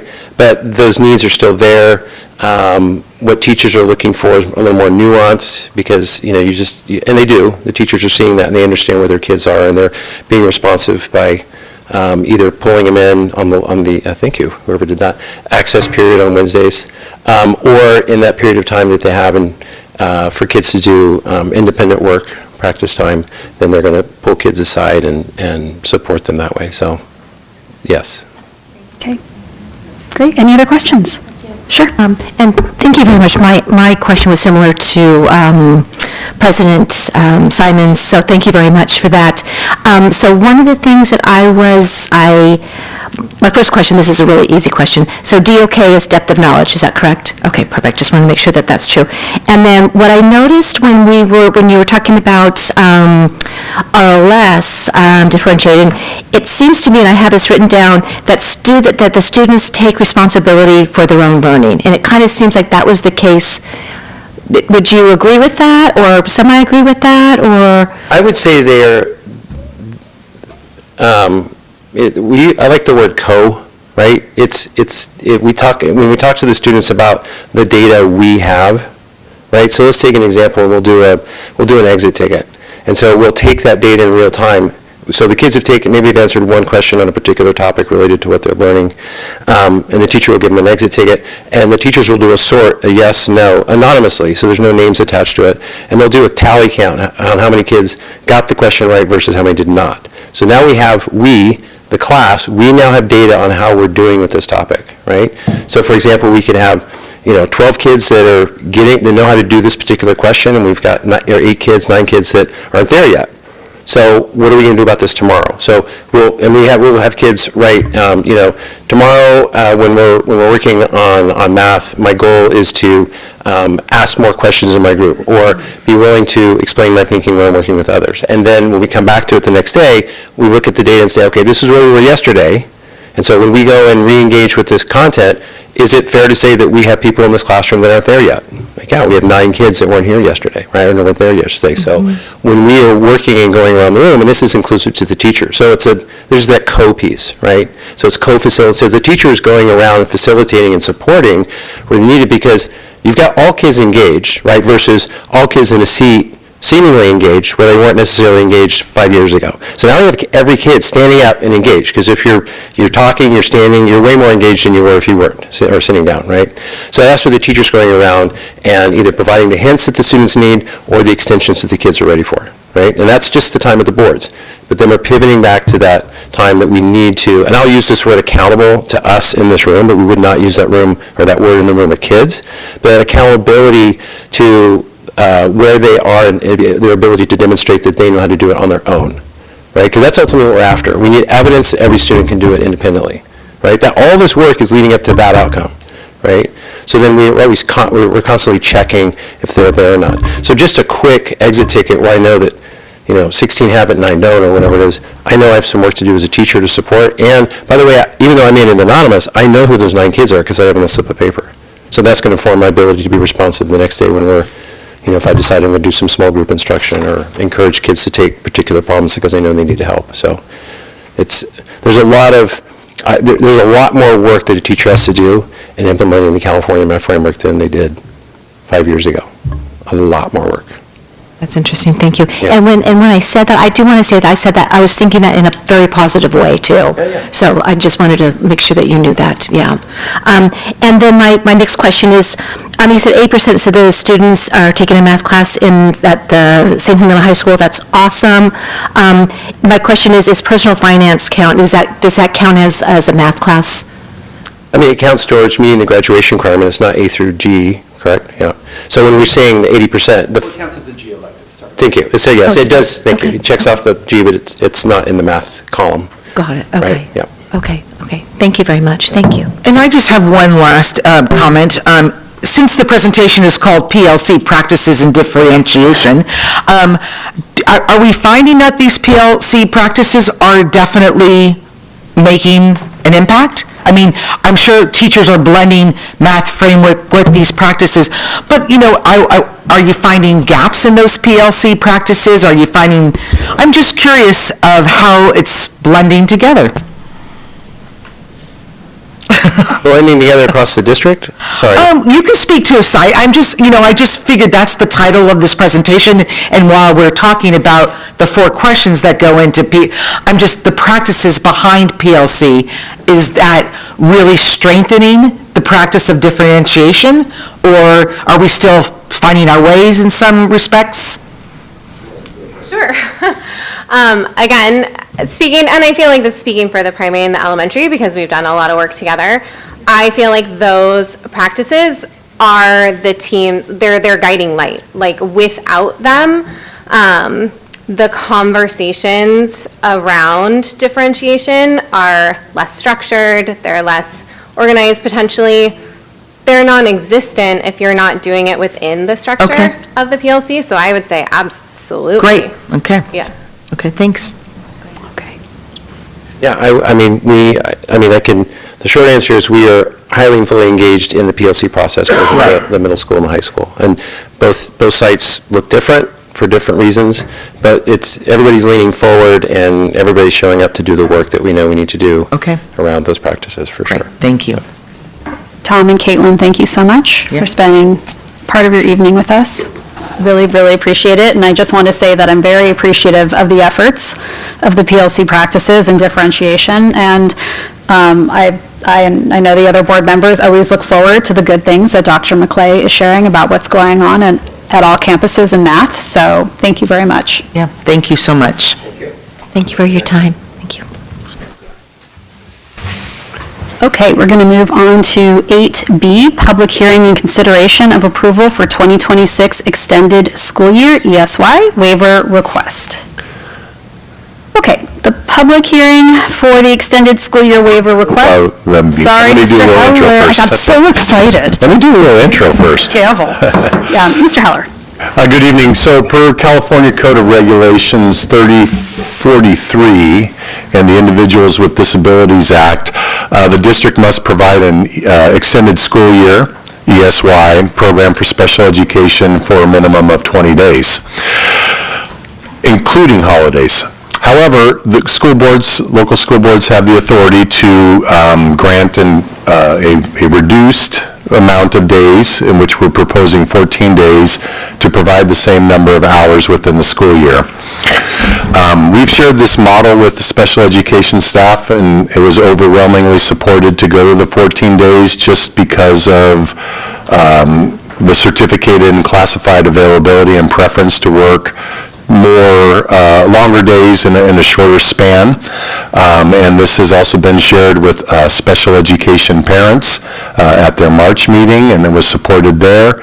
And also, as you could see, approved and signed off by SHTA and CSEA leadership. So it does take a group to, provide their input to make sure it's not just some arbitrary decision, but that it had some thought and some merit into providing the best services for our students in the summer. So I'd ask that we conduct a public hearing and approve the ESY to be reduced to 14 days.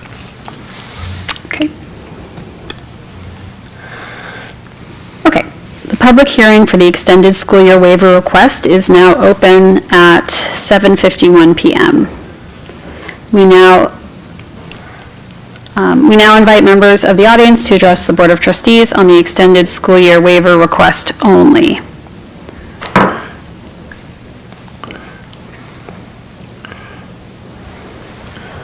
Okay.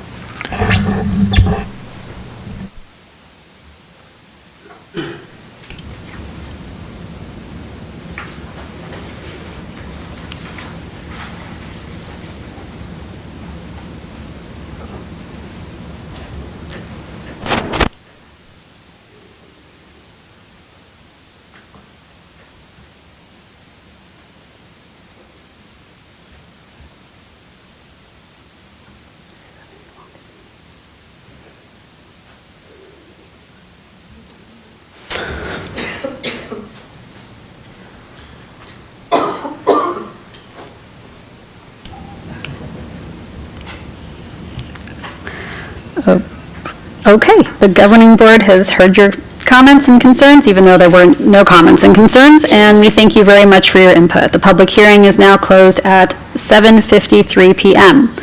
Do the trustees have any questions about the extended school year waiver request? I just wanted to confirm this is the first time that it's going to be this 14 days. No, we did this 2 years ago. Okay. Yeah, we did. Okay. And it was 14 days, because we were inclusive of the holidays, and it does count as a day. Correct, Yeah. that's right. And this summer school has to be completed by Ed Code by June 30th, correct? Is that the way Not technically, it's just an extended school year. Okay, so this is not, It just is okay. concurrent with the school year, even if it Got it. matriculates into the next year. Okay, I was getting it confused, I think, with summer school. Yeah, and Dr. Bing, are you certain of that as well, that it can roll into July from a fiscal year perspective, summer school? Or yes, why? We might need to get back to you on that with confirmation. Okay. I'm trusting Mr. Heller, but some alarms are going off. Okay, no worries, thank you. It's always gone into July in the past, so. I just want to thank you guys for taking this to the special education parent support group, because I know that came up. We had a parent comment 2 years ago saying that this would be a bad change, so I'm glad to hear that they are favorable, that it's a good change for their children. I have a question about the history of why it was 2 weeks and then it went back up to a longer amount of time and now back. Or why, not now, I understand why now it's back at the 2-week mark, but why it went back. Last year, so we did it 2 years ago in 2023, and last year we just aligned it more with our summer school program. Yeah. So we just ran it for 4 weeks concurrently with that.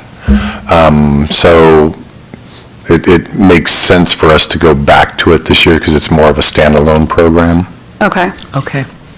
Yeah, I asked Dr. McClay to share with the board at the end of the summer thoughts from the teachers, comments about how it went, how going until 2 p.m.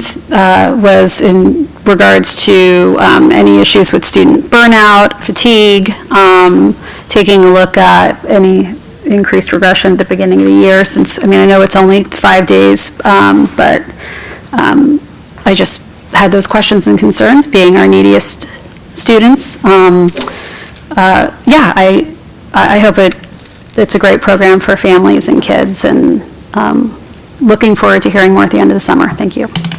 Yeah, and thank you to all the staff who have agreed to do this as well. Yeah. So couldn't happen without them, so.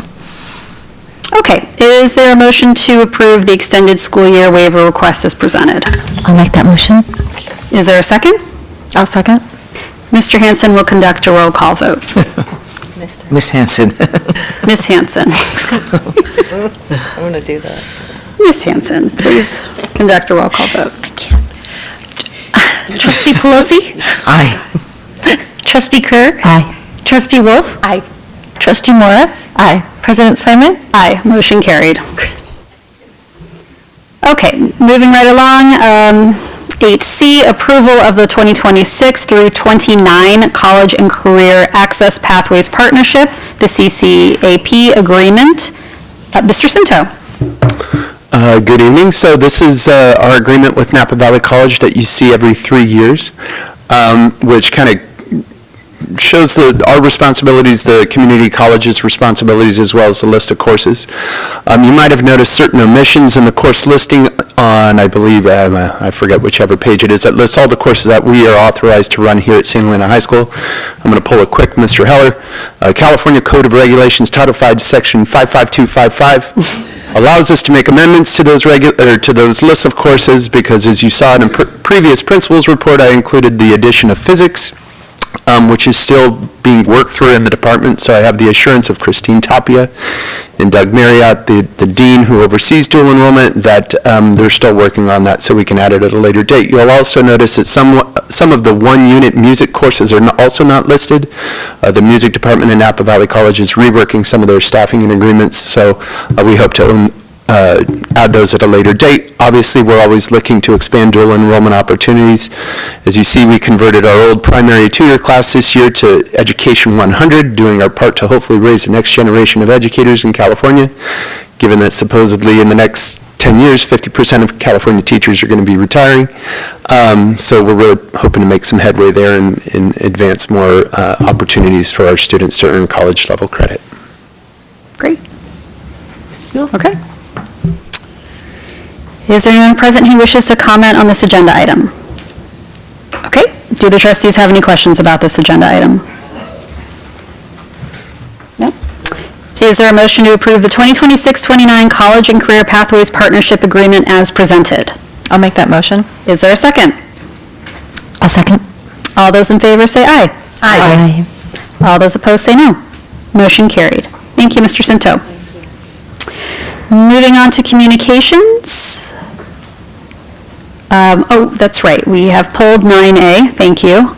We will move into 9B, Superintendent's Report. Dr. McClay. And I will be very brief with just 3 quick items tonight. We are very excited to share that our very own Mrs. Patty Coyle, drama teacher extraordinaire, who was honored by the board last month as the St. Helena Unified Teacher of the Year, has recently been named the Napa County Office of Education Teacher of the Year.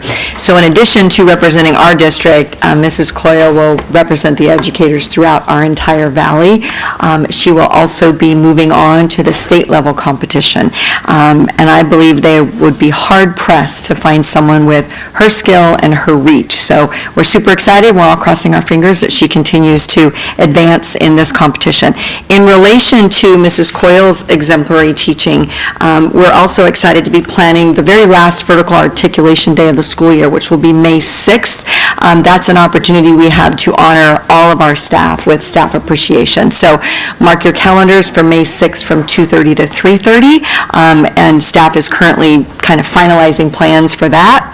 And then finally, third item, the Napa County Office of Education has asked us to assist in advertising and recruiting participants for one of 4 events that they have coming up. It's a strategic planning community forum where they are inviting all Napa County Office of Education district families, students, staff, and community members to come and give their thoughts as to how the County Office of Education can best support its local school district. So we'll be hosting one here in this room April 29th at 5:30 p.m. and we'll be sending out a notification to our families within the next couple of days. Great. That's it.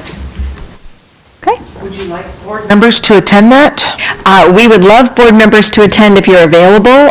In fact, Superintendent Schultz wanted to be sure that we extended that invitation to you. Oh, great. To be sure you're invited. There are 4 throughout the community, but of course, April 29th will be here. Okay, thank you. Wonderful. Okay. 9C, Chief Business Officials Budget Update. Dr. Vang. All right, thank you. So for my update, I attended the SF Square Spring Symposium on Tuesday, March 22nd, and I wanted to bring back some information that I learned from the symposium. This symposium is specific to community-funded school districts. They share state budgets, issues, relations, economic updates, and other important topics, but they're all in regards to community-funded school districts. So from the symposium, an update was provided on community-funded school districts. Based on the 23-24 snapshot data, 135 of the 1,015 school districts in California are community-funded, meaning it's about 13.3%. These community-funded school districts serve about 5.5% of California's TK through 12th grade students. For my update, I'm also sharing a couple of slides that I thought were pretty critical. And Ms. Hanson, if you wouldn't mind pulling up the attachment, there are some slides that I would like to share. Thank you. If you wouldn't mind scrolling down just a bit, please. Thank you. There you go. Up to the first one. Perfect. Okay. So on this slide, even though we're a community-funded school district, the state budget is still relevant to us, and it does have an impact on our funding sources, because as California's economy fluctuates, it does impact us. So, for example, we have categorical programs that are funded outside the LCFF, such as our ELOP, which are funds that we use to pay for our extended, our summer school program, our extended day, nutrition, which is cafeteria funds, special education.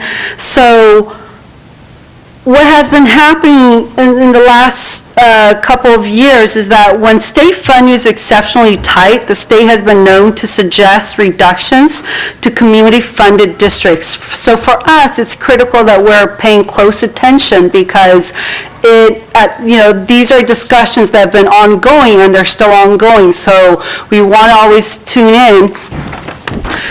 For us, we do, as I mentioned earlier, we do receive ELOP dollars, and Ms. Hanson, if you wouldn't mind scrolling to the next page.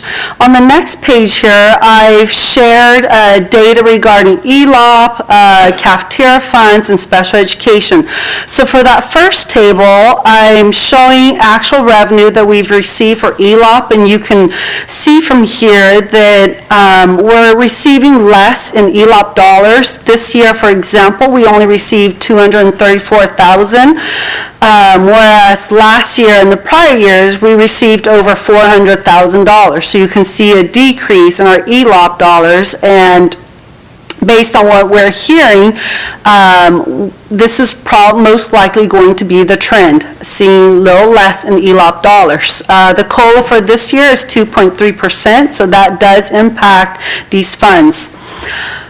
The middle table is our actual contribution to the cafeteria fund, and these are funds that I'm taking from the general fund to cover deficits in the cafeteria fund.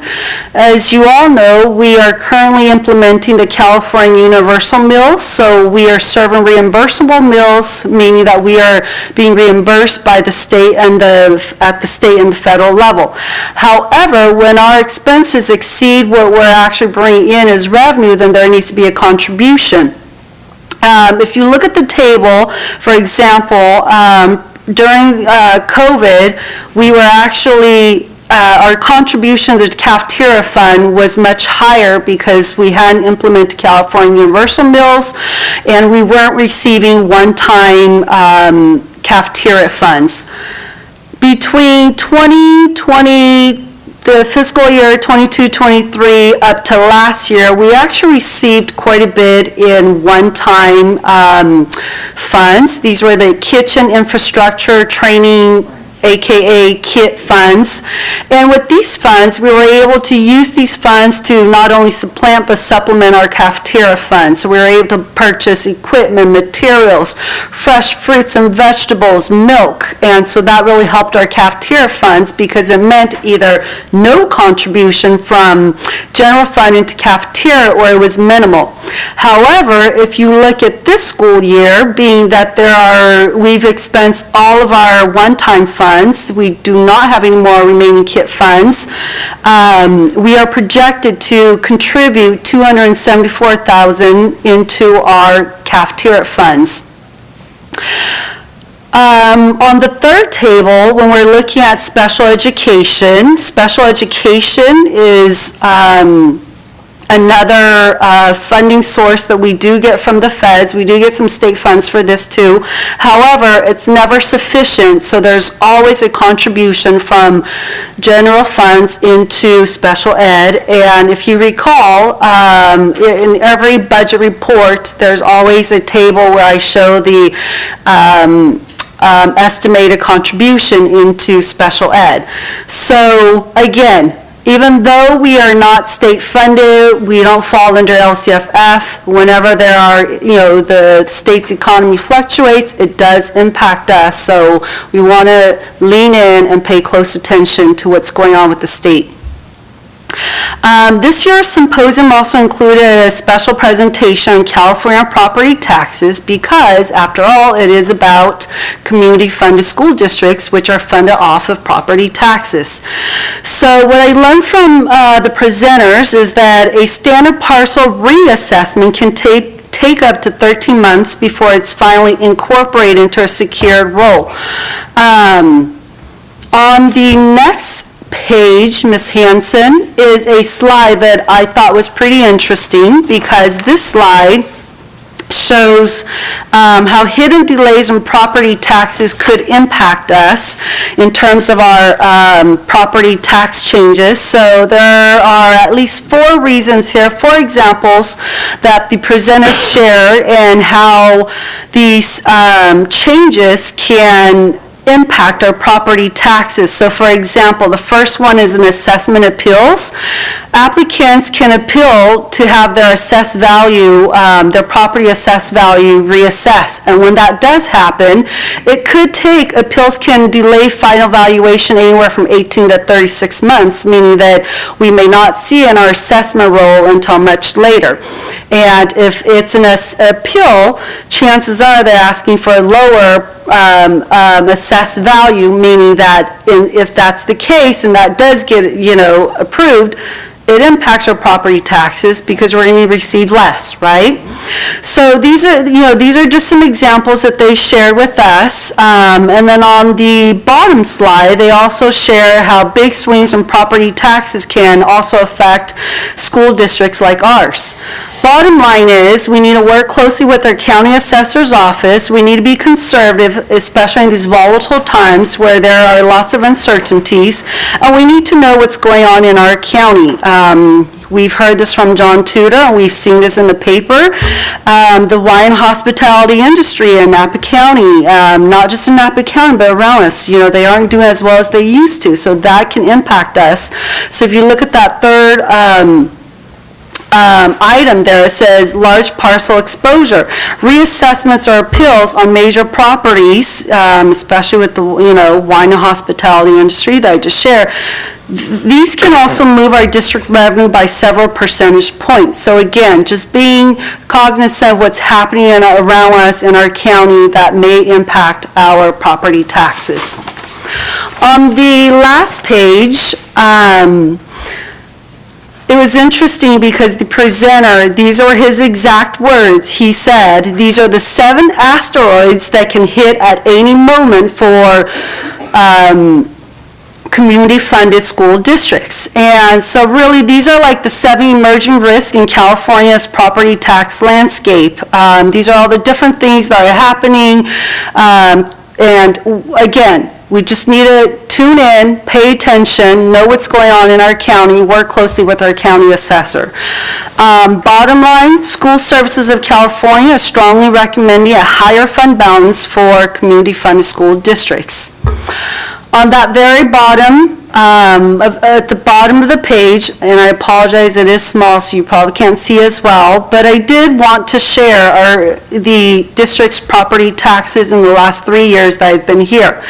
Yes, we are seeing an increase in our property taxes from year to year. However, these increases are smaller from year to year. For example, in my first year in 23-24, when we look at our certified P annual property taxes compared to the prior year's P annual property taxes, the increase was a 6.95%, and that equates to a little over $2.5 million.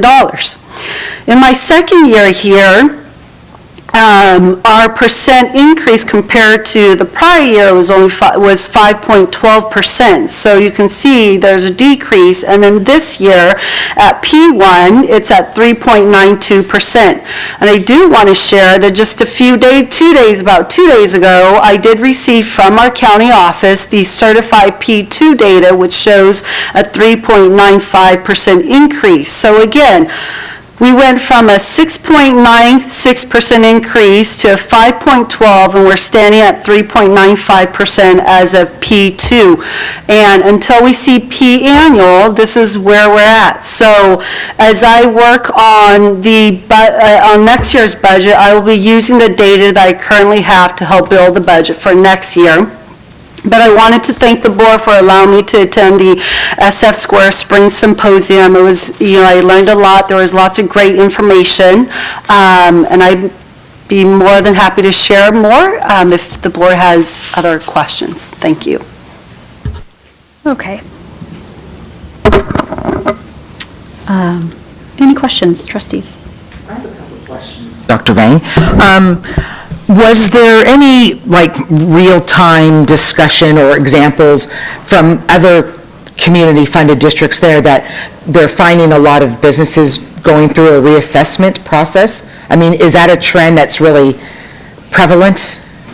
That did not come up in the actual presentation, but I do know that I've actually reached out to John Tudor to ask him, how many properties have been reassessed, are going through that pill process right now.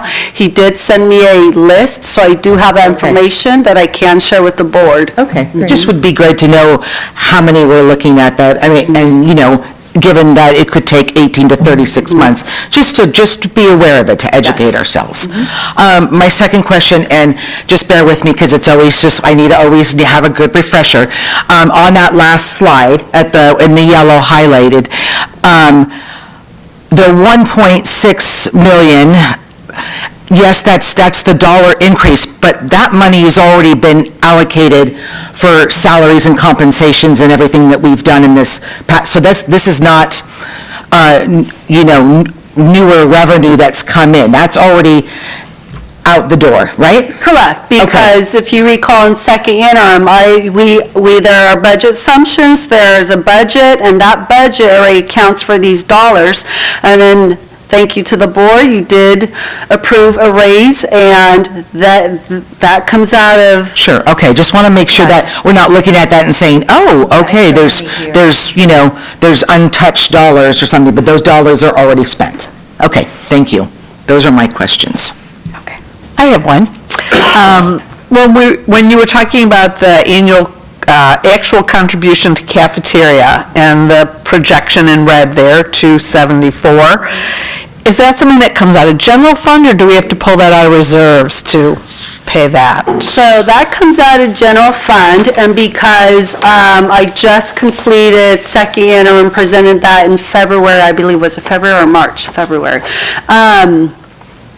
That money has been budgeted for, so that's how I knew that there would be an estimated contribution of $274,000. So that has been budgeted and set aside to fill the void and make up for the difference in our cafeteria funds.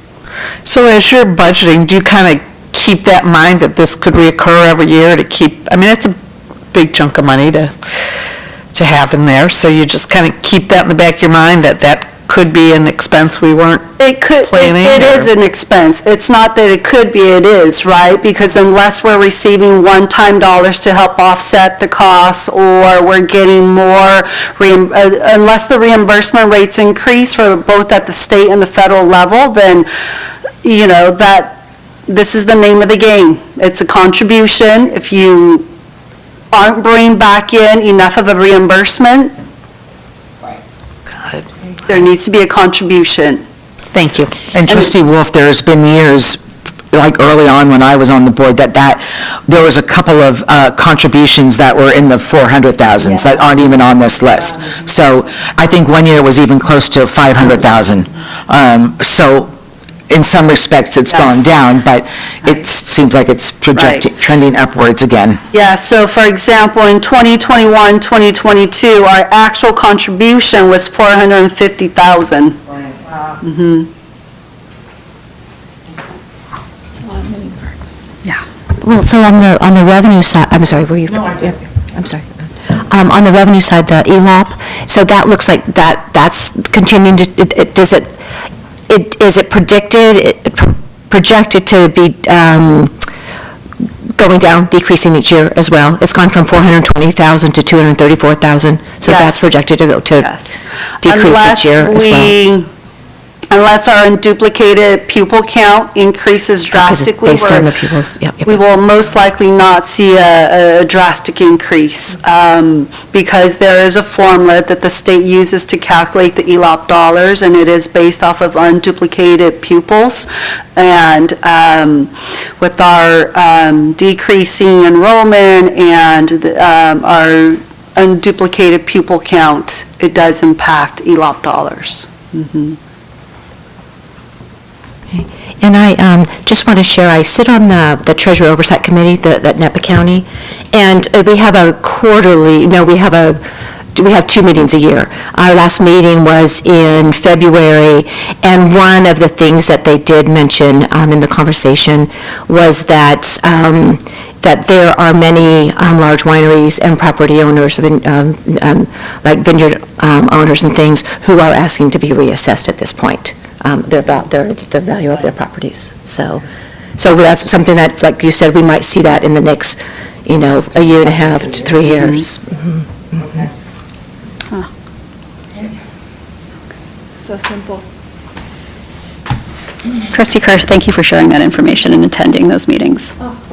Of course, they're very interesting, and I have to say, and I said this to Dr. Vang, where after the meeting, the words that came out of their mouths, and I just wanted to share this with our, is that it's a very uncertain economy right now, very uncertain. So that's where we're at. Thank you. Okay, any other questions for Dr. Vang? No? Okay, thank you, Dr. Vang. 9D, Superintendent Subcommittee reports. And since our last meeting, we've had the board policies meeting on April 2nd, business operations also on April 2nd, and the LCAP Community Forum, which was on March 25th. So we will go in order of the meetings. The first one was the board policy meeting on April 2nd. That was attended by Trustee Mora and myself. And at that time, we only discussed one policy, which was policy 6146.11, and it was an alternative, we discussed alternative credits towards high school graduation, not to be confused with dual enrollment courses taught on campus. So this was just a preliminary discussion, and we learned about what the teachers union would like the committee to consider, which is to only honor core coursework, English, math, science, and history, that is taught on campus by our high school teachers and not other learning institutions. So I want to make sure I'm clear on that. Is that correct, Mr. Cinto? Say that right? Okay, great. So again, it's preliminary discussion. We're collecting more information. Did you want to speak on that? Yeah, I was just going to say that meeting, it actually came up at my table at the LCAP Community Forum, students and parents saying that they appreciated this option, so I just wanted to make sure that, so I'm going to follow up with the people that were at my table, just so that I understand more about it, about the benefit side, and while honoring and understanding the request from the school district side, so that it's not like, hey, we just made this change after hearing from our community members. I just felt appropriate to follow up. So you're saying the parents that you were hearing from wanted it to be from campus coursework and not from outside? They would not appreciate the change, I guess. That's Okay. the easiest way to put it. Okay, perfect, thank you. Okay. Okay, so more on that to come. Great. Business operations, Trustee Mora and Trustee Wolf. Do you want to go? Well, mostly Dr. Vang stole our thunder because she just reported everything she told us at the meeting, so thanks a lot. No, in addition to all the information that Dr. Vang gave us at the meeting, we also talked about a few other things. One being we do, as a district, give a sum of money to Preschool for All every year, and our committee had asked a little more information about how many students we're helping, and we were given the information that we partially, there's about 13 students that we offer partial tuition. The average monthly cost is about $1,200 per family for a preschool program. And we generally have been giving $30,000 a year, and we would continue to do that at least for the next year, because I know they depend on it, and there's a lot of things that influence that, changes with TK now taking a broader, early earlier ages and things, and they're kind of shifting, I think, in preschool for all and who's covered. So a lot of things to look at, but we think that it's just really important for students to have that access, that it's only going to prepare them more when they come into our system.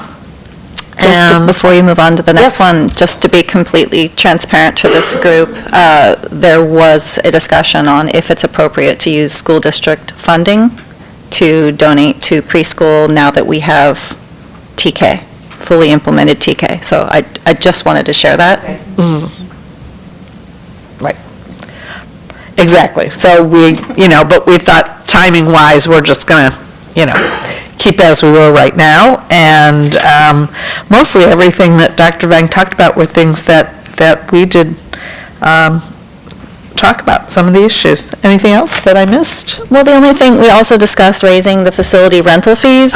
And at the meeting, everyone said, yes, this makes sense. And then when I just went back yesterday, or maybe it was this morning, looking at the document that we were, where we were looking at the dollar amount that would increase, I realized at least my group that I was sitting with thought the dollar amount was very different than the actual. So we were looking at a column that said 3-year slowly increase, like $30, but it would be $30 year 1, $30 year 2, $30 year 3 for a total of $90.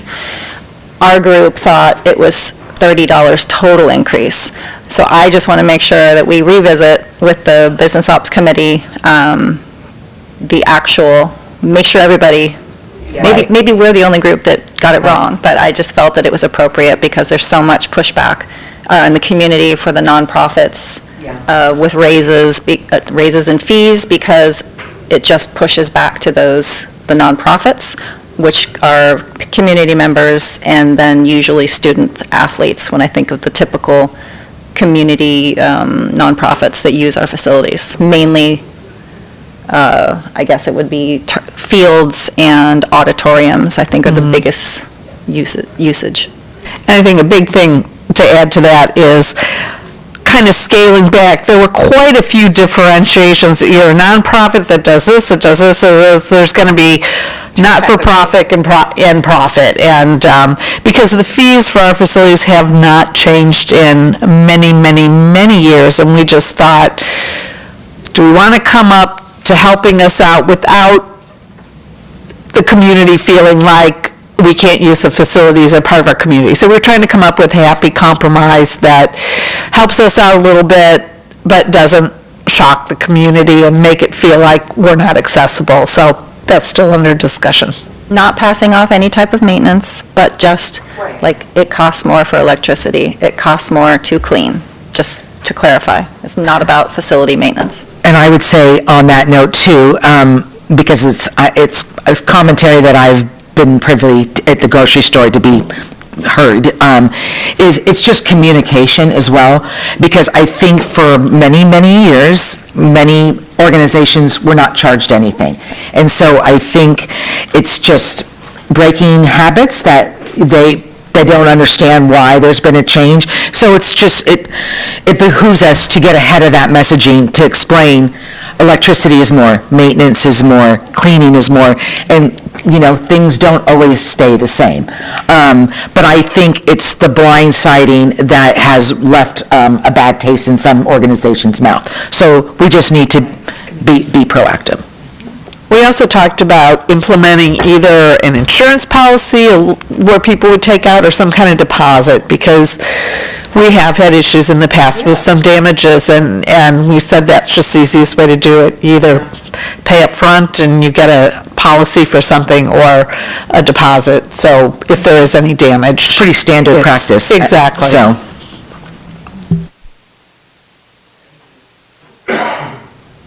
Well, I'm glad we're visiting this and cleaning some things up, and it's a good time to do it. Okay. LCAP steering, it was the LCAP Community Forum on March 25th, and we have Trustee Moore and Trustee Wolf with some notes. They have anything else they would like to share? Didn't we already, it was already covered tonight, so I don't think I have Did we talk any about? more. mean, we were pretty much, Yeah, we all benefited from sitting in mixed stakeholder groups, which was great. Right. And it was engaging conversation. And, I mean, from my role, I felt it was more of a listening role and asking clarification on things that I wasn't familiar with or wanted to know more about. But everybody had something to say, and it was great.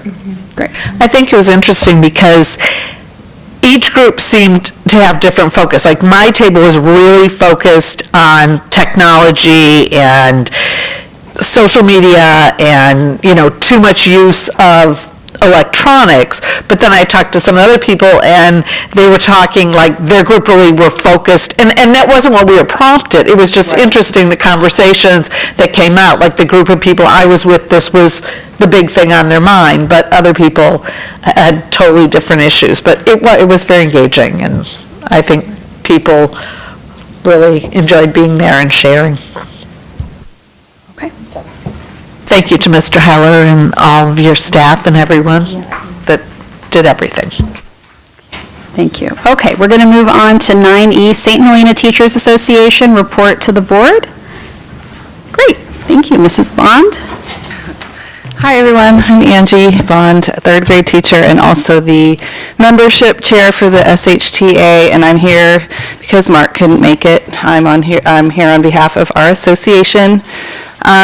So Andy did a great job of describing everything that's going on in our school, so I don't have much else to say other than we are busy getting ready for state testing coming up in just a few weeks. We do a lot to make sure that students feel supported, confident, and ready to show us what they've learned.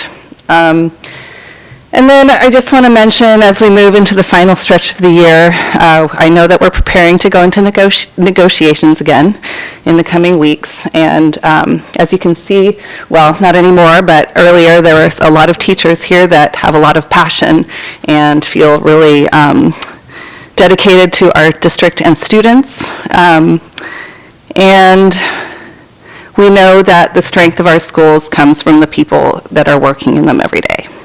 So as we're entering this process with the expectation of collaborative and respectful experience, we look forward to working together in a way that reflects open communication and a shared commitment of strong outcomes for both students and staff. And that's all I've got. Thank you. Thank you, Angie. 9F, California School Employees Association, report to the board. I'd like to call on CSEA President Cindy Rico-Terrell. Good evening, school board members and district leaders. I first would like to thank all of the teachers, staff, and students who were here tonight in support of our colleagues. I'm here tonight speaking as the newly assigned president of our classified union chapter. As many are aware, Dave Perry, who has served as our president, has chosen to step down but assist on the sidelines. His leadership has been invaluable. In fact, so invaluable that he is being honored as the proud recipient of the John P. Glasser Leadership Award for Napa County. Dave's consistent dedication to cultivating meaningful relationships and leading with integrity is truly a legacy, and I'm honored and humbled by what I have learned and continue to learn from Dave. We thank him for his passion and leadership with our chapter. He will be celebrated at an event on April 17th, which is tomorrow, from 5:30 to 7 at 530 3rd Street in Napa. We returned from spring break refreshed and ready for the remainder of the school year, but yet with heavy hearts, as we all know. I would like to respectfully address a concern regarding the recent reduction in staff. The impact of layoffs and unfilled positions is placing a significant strain on our remaining employees who are now expected to manage increased workloads with less time and fewer resources. This inevitably affects the overall quality of work being delivered. These challenges are evident across multiple areas, including supporting students with mental health needs, maintaining clean and safe facilities, caring for our landscapes, managing critical data entry, and addressing ongoing internet connectivity issues. Each of these responsibilities is essential to the well-being and success of our students and the smooth operation of our schools. I urge the board to carefully and thoroughly examine the broader implications of the new staffing reductions and not filling existing positions that are currently unfilled. Consideration of the long-term effects on our community, the future of our students, and the morale of our district is crucial. Thoughtful evaluation and action in this matter will help ensure that we continue to provide the level of care and education of our students that our students deserve. Thank you for providing the opportunity to speak before you tonight. I appreciate your collaboration. Thank you, Cindy. Thank you.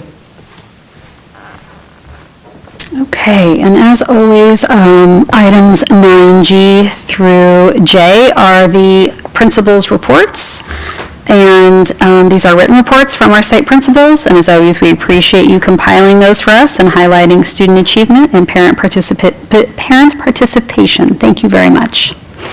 Simon? Yes. I had just two things on these communications, if I may. Oh, absolutely. Sorry about that. The first was I wanted to give a shout out to SHUSD because under LCAP Goal 2 and the attendance support, that is, they had great success with that 6-week program, and I think that whatever you're doing, share the magic, and but I wanted to say congratulations, because I know we're all always facing an absenteeism problem, but it's a celebratory moment, so congratulations. And then on the high school report, Mr. Cinto, maybe a clarification that you could answer.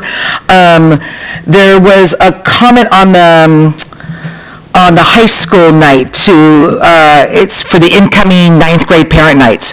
And it said topics included significant developments.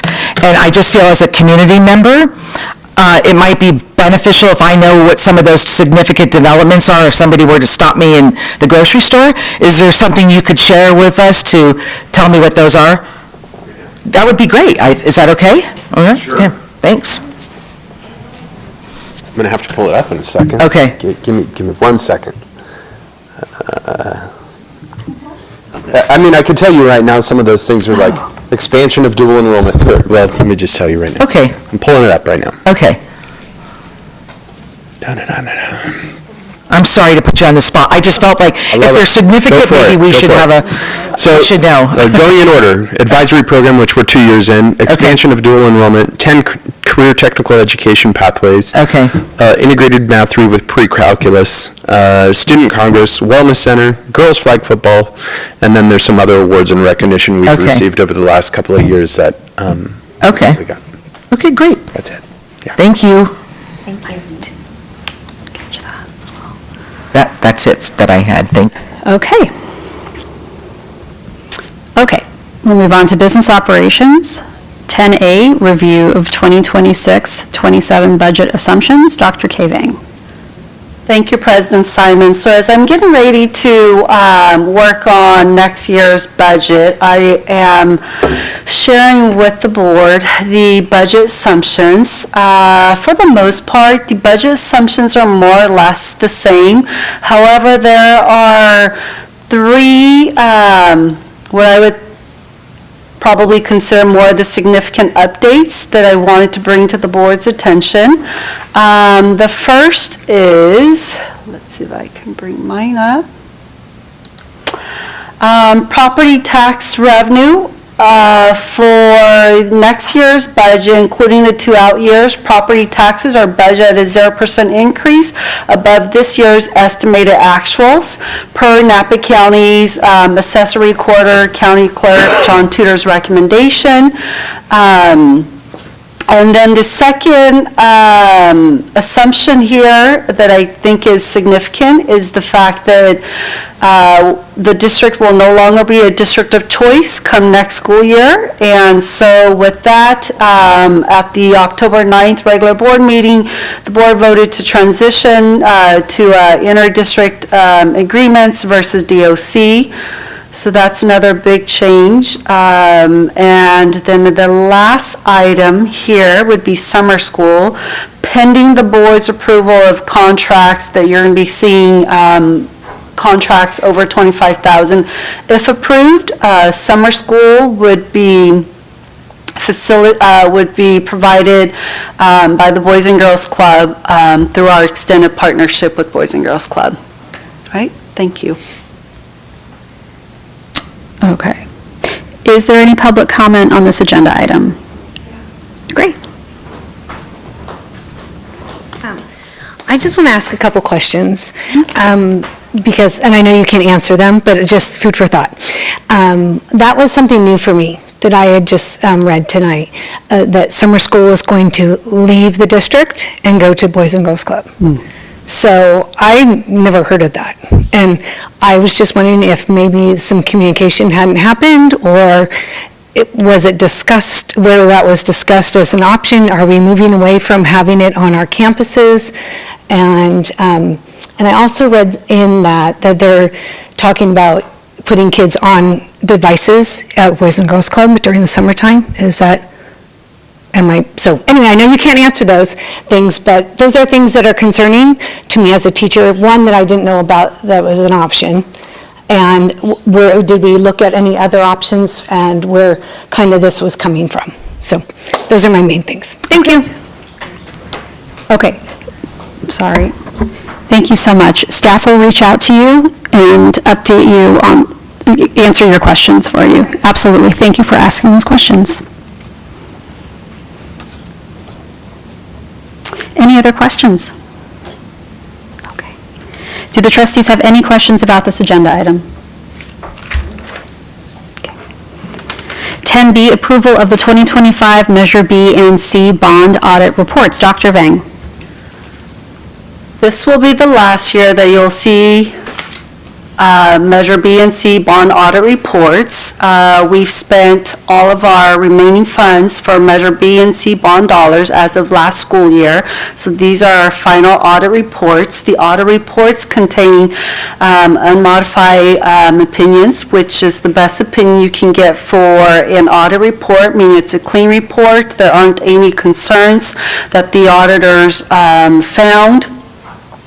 What I do want to share with the board is that with the end of these audit reports, it does not mean the end of paying off these bonds for our community. So these are two general obligation bonds that our community passed, and just in case you're curious, the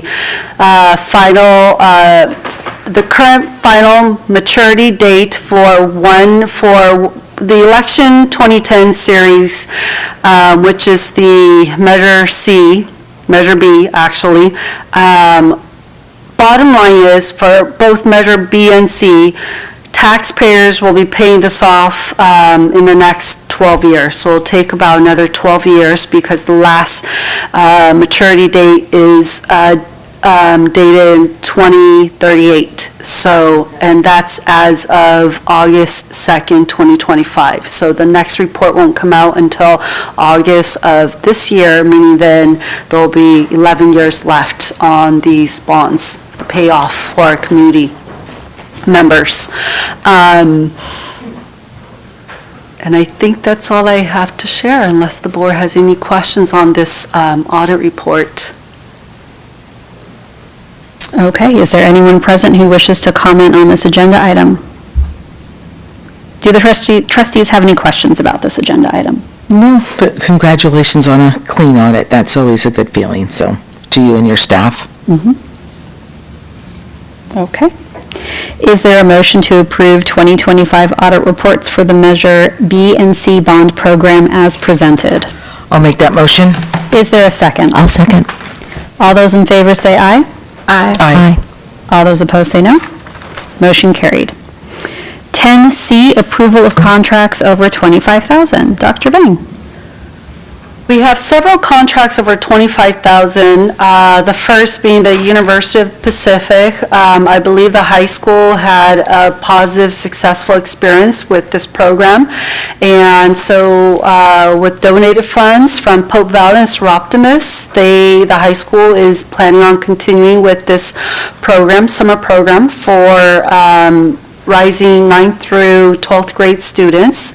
Additionally, we have RMC, Restoration Management Company, who helped with the water mitigation and construction repairs with the water heater leak at the high school. So this is actually an insurance claim, but because we are paying for it and then the insurance will reimburse us, it's going to end up in our books. So I have to share this with the board and make sure that you're aware that this is going on.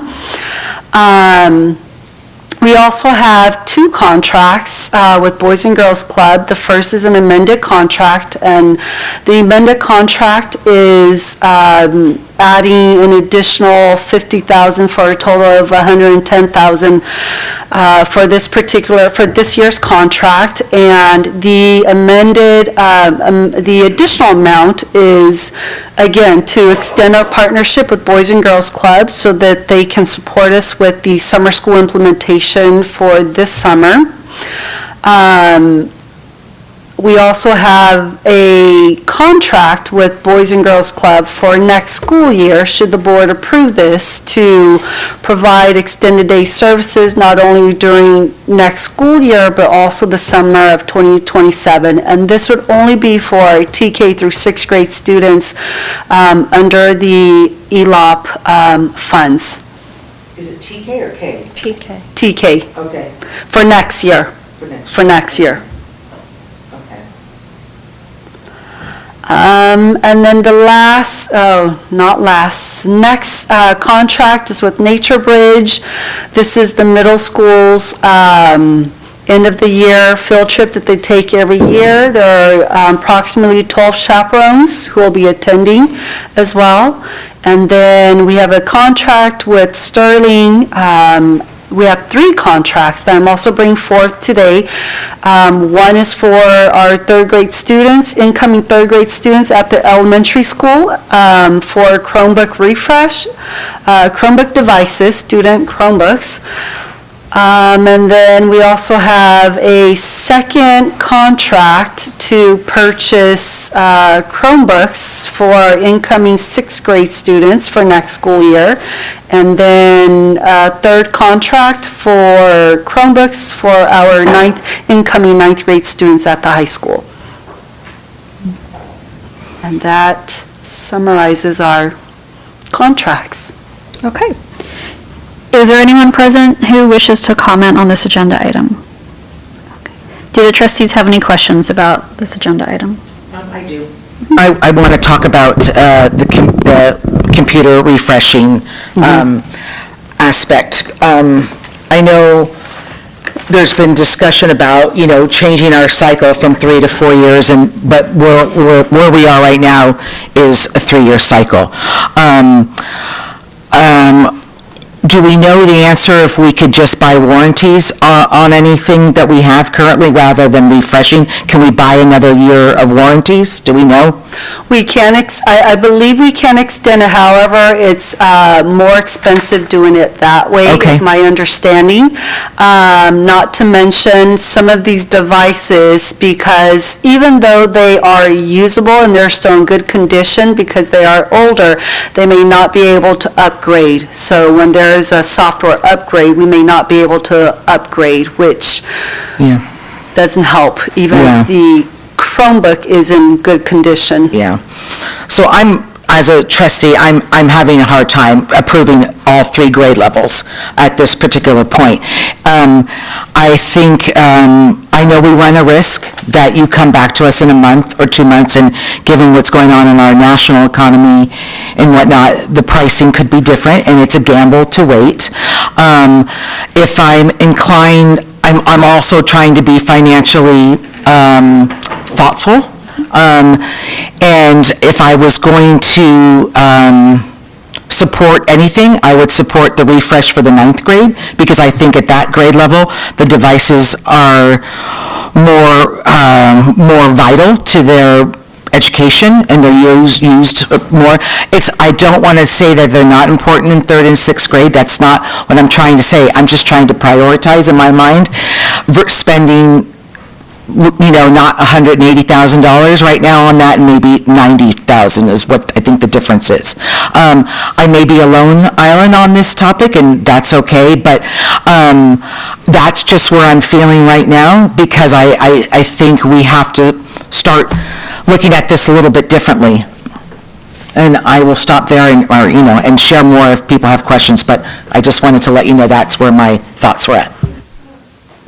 So I've been contemplating this one as well, and did some little bit of, looking at things closely and things. And the thing is, I'm confused about extending the warranty, why that would cost more. So I'm not questioning that, I'm confused why that would be more. I mean, I can imagine them saying that the warranty might be instead of, I don't even know how much a warranty is. How much is a warranty usually? So the third grade quote actually includes your standard one-year warranty, and it's standard. So you cannot purchase a Chromebook without the standard one-year manufacturer's warranty. So that's what you see on a third grade quote. For the sixth grade quote, it's a 3-year warranty so that students have the warranty during their duration at the middle school. So that would be 6th, 7th, and 8th grade.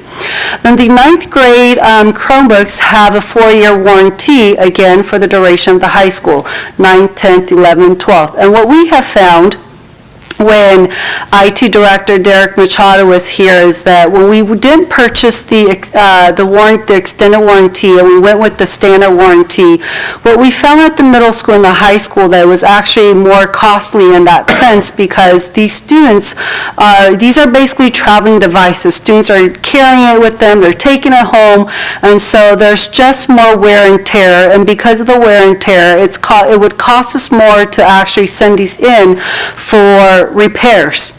Not only would it cost us more, but the turnaround time was also much longer, in the sense that once we sent it, we didn't know when we would get it back, then we would have to find spares to give, to allow the students to use it.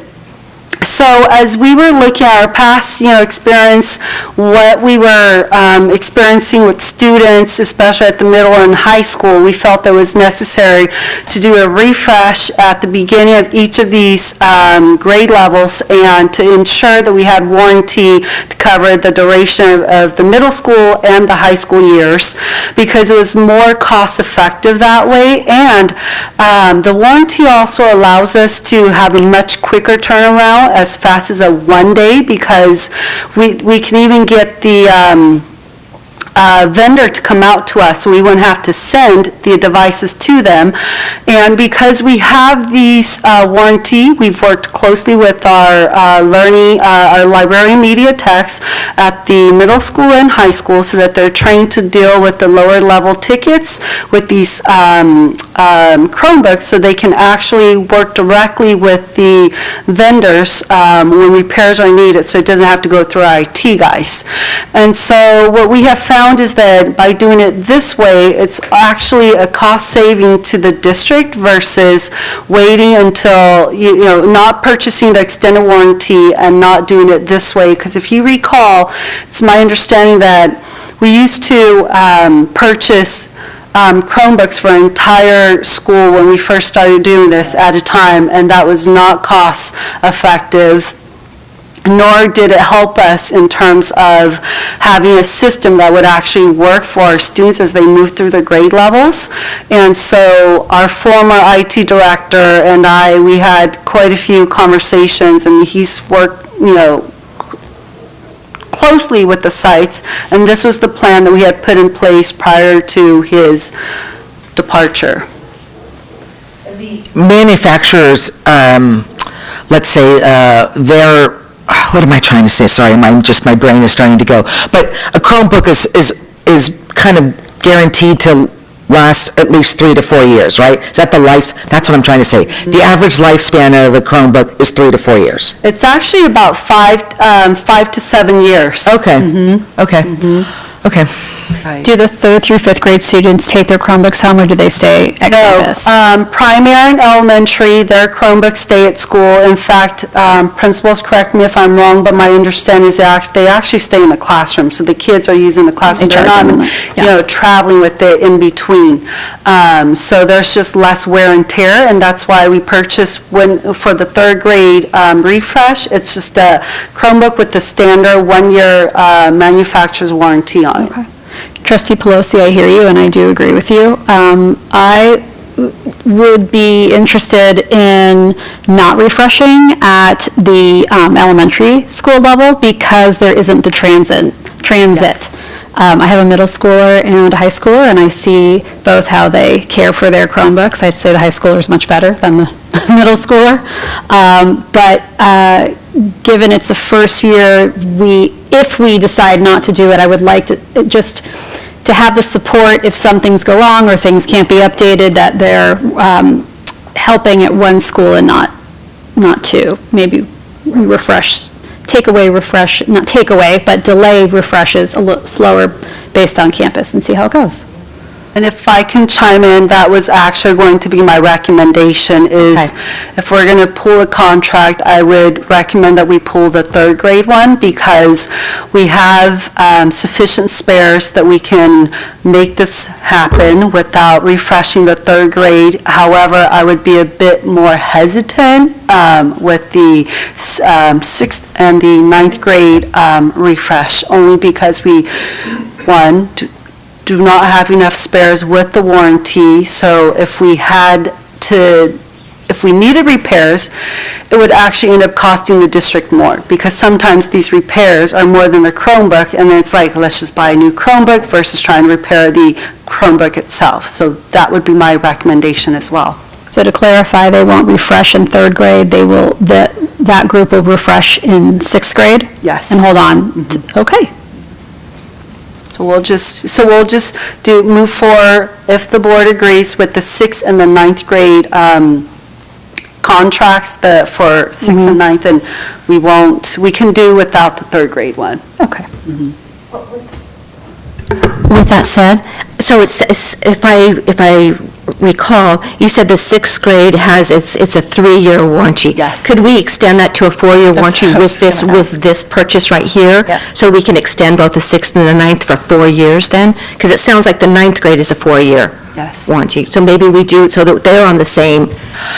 What's your thought about that? The reason why we went with 3 is because it's 6th, 7th, and 8th. So by the time they get to 8th grade, when they leave 8th grade, we actually collect those Chromebooks and it goes into the spare, because when they get into 9th grade and they're starting with the new Chromebook. And the reason again for that is because not only the wear and tear, but we want to make sure that we have spares to keep rotating around as well. So if I just don't know that we're going to get the bang for our buck if we extend the warranty for 4 years for our middle school kids. Just because of kind of what President Simon said, that there's a lot of wear and tear on those. Yeah. Maybe we don't need the extra year at that. At that level. Exactly. Okay. Dr. McCray? Because I think for me, I'm sorry, excuse me, I'm sorry. No, it's okay. No, it's okay. I was only going to add, and I hate to put Mr. Cinto on the spot, but I would be concerned right now without talking with some of our teachers and staff about extending the middle school for one more year into ninth, because oftentimes what happens is there are new apps and things that are loaded for a freshman when they come into ninth grade. And so then we would be asking them to turn that in at the end of ninth grade. Now, how long are they going to go without before the new one is ready? And it just seems disjointed. But please share if I'm off. And only about 60% of our students come from RLS, so that wouldn't, we're going to be outfitting new students anyway. And to Dr. McClay's point, we use several different other applications, Okay. Wait, so just to clarify, we were talking about not refreshing at third, but still refreshing at sixth and ninth. Got it. Okay. Okay. So voting on this tonight, or we want to spend a little time with the teachers and get their thoughts? Are you comfortable on the third grade, Dr. Vane, that those devices would make it basically 2 more years, 4th and 5th grade? Yes, I'm comfortable with that. I actually spoke with the IT department prior to this meeting just to say, hey, worst case scenario, what can we do without? And that was our recommendation as a team. And if for any reason we find out that's problematic, we can always bring it back to you. We weren't originally intending to bring this quite so early, but we were put on notice, to your point, Trustee Pelosi, that prices are going to go up significantly. And so that's why we added it. But we could bring third grade back in 3 months, 6 months, 12 months if this didn't work. The door's not We're not closing it. It's just. Okay. So just my thought is there any, so it doesn't sound as though extending these to the refresh 4 years makes sense then? Okay. Because that was kind of that was my kind of objective, is see if we can do it for 4 years rather than 3 years. Yeah. Yeah, no. Okay. Not my recommendation based on my, yeah. The use of the students, Of the because students, yeah. it might be different if you had like a junior high that was, like if our schools were set up differently, but it doesn't sound like it makes any sense to do it that way. And that makes sense, yeah, right. Okay. Thank you. Okay. Okay. All right. So bear with me here. I have one quick question, not related to that, but this is for Mr. Cinto. The University Pacific program, I saw it's June to whatever, it's in June. Like, what year do you start trying to recruit kids to do this? Like freshman year, so they start thinking college, or? No, I mean, well, part of it, because it's purely donated monies, I never bank on the fact that those are going to come in. So we don't start at any given time. So luckily, our community has been very generous, and we have some other commitments there, and we continue to promote it because we think it's such a great program. I emailed Dr. McClay that one of the students last year who had no ambitions to go to college recently got into UC Davis, and she's going, so that's great. But we focus on juniors because from a readiness standpoint, in the past, we've sent a couple, or 1 or 2 underclassmen, and it just wasn't as good of an experience because the cohort that tends to be 11th or 12th graders. So that's really where we focus on. The only reason I asked, I thought, because if you're a junior and you go after your junior year and you're like, wow, this is great, you're kind of past if you were trying to do 4 years of math or 3 years, you're going to lose traction on finishing your A through Gs if you don't decide till the end of your junior year that, I might like to go away to college. Yeah, I mean, luckily, there's always time. If you think about our graduation requirements and our 7-period day and sometimes 8-period day, we focus on students who it's going to benefit and who it's possible, right? We're not choosing students who are too far removed, and with 60% of our students A to G eligible, I mean, that's still a good number to look at in terms of student selection. And again, we're talking, what is it this year, seven kids? So, and there's certain limitations that the donors place on those monies, which narrow the audience even more. And then, I don't know if this is for you, Dr. Fang. I know what Sir Optimist is, but what is Pope Valley? Is that their school? Is that their... Pope Valley Scholarship Fund, so they recently came into a sum of money, and knowing that and our communication with them based on the current scholarship that students get from Pope Valley, this is something Ms. Linder and I presented to them because she coordinates scholarships, and they were more than happy to support. So is that through their school, Pope Valley School District, or just their Pope Valley Scholarship Fund. It's part of their community, like City of St. Helena, Pope Valley has? Pretty much. Okay, I didn't know who was Pope Valley. I mean, I know where it is, but I didn't know what that meant, so thank you. You're welcome. Okay, so I'm going to approve all the contracts except the St. Helena Elementary School Sterling contract. Okay. I'm sorry? Grade 3. Grade 3, thank you. Okay, is there a motion to approve? Well, go ahead. I have a question about the public comment that we just heard as far as the Boys and Girls Club and summer school and things. I guess I feel a little concerned about that, so is there anything that we need to know about that, or about the comment? Of not knowing about summer school not... Go ahead. Yeah. Okay. I was a little bit new to this conversation. The discussion about, just to be blunt, the cost of summer school in St. Helena is very, very high, very high. And so for the last few years, I believe it has been shared quite a bit that we're not sure how much longer we could continue with the current model. We have been in negotiations, I would call it, with the Boys and Girls Club for probably the past year or so, a lengthy period of time, to see if we could partner with them to do a similar program to what's been done the last 2 years with Galileo. In fact, we're going to give them all of the leftover Galileo materials from the last 2 years. So the program itself will be almost identical, but far less costly to the district. Now, in the meantime, Mr. Heller, jump in here if I step into things I shouldn't step into. But I think eventually we would like to get to a place in the district where we haven't done for the past 2 years with Galileo, but we would like to get to a place where we are also offering some very intensive reading and math intervention. That's not to say that Galileo wasn't a fabulous program and isn't a fabulous program, but from talking with a lot of teachers, what they report is that it is really beneficial for students in their self-esteem, their confidence, giving kids who aren't typically able to be a leader in a classroom the opportunity to do something with STEM and really experience success. But it's not intensive reading or math intervention. And so what we're hoping is that if we can work on what summer school costs us from a staffing perspective, that by the following year, we may be able to do some kind of a joint program where we would do some maybe 90-minute or 2-hour morning math and ELA intervention with our credentialed teachers, and then they would go to Boys and Girls Club for the Galileo. I don't know if we want to call it extracurricular. That's probably not the right label. And again, I was not prepared necessarily to speak to this tonight, but a STEM experience and having kind of the best of both worlds. But we cannot continue funding. It is exorbitantly cost prohibitive for us to fund summer school the way we have done so in the past. That's correct. Is that fair? That's Okay. better than I Or 9 even o'clock at thought night, to not have bad. said it. No, it's great.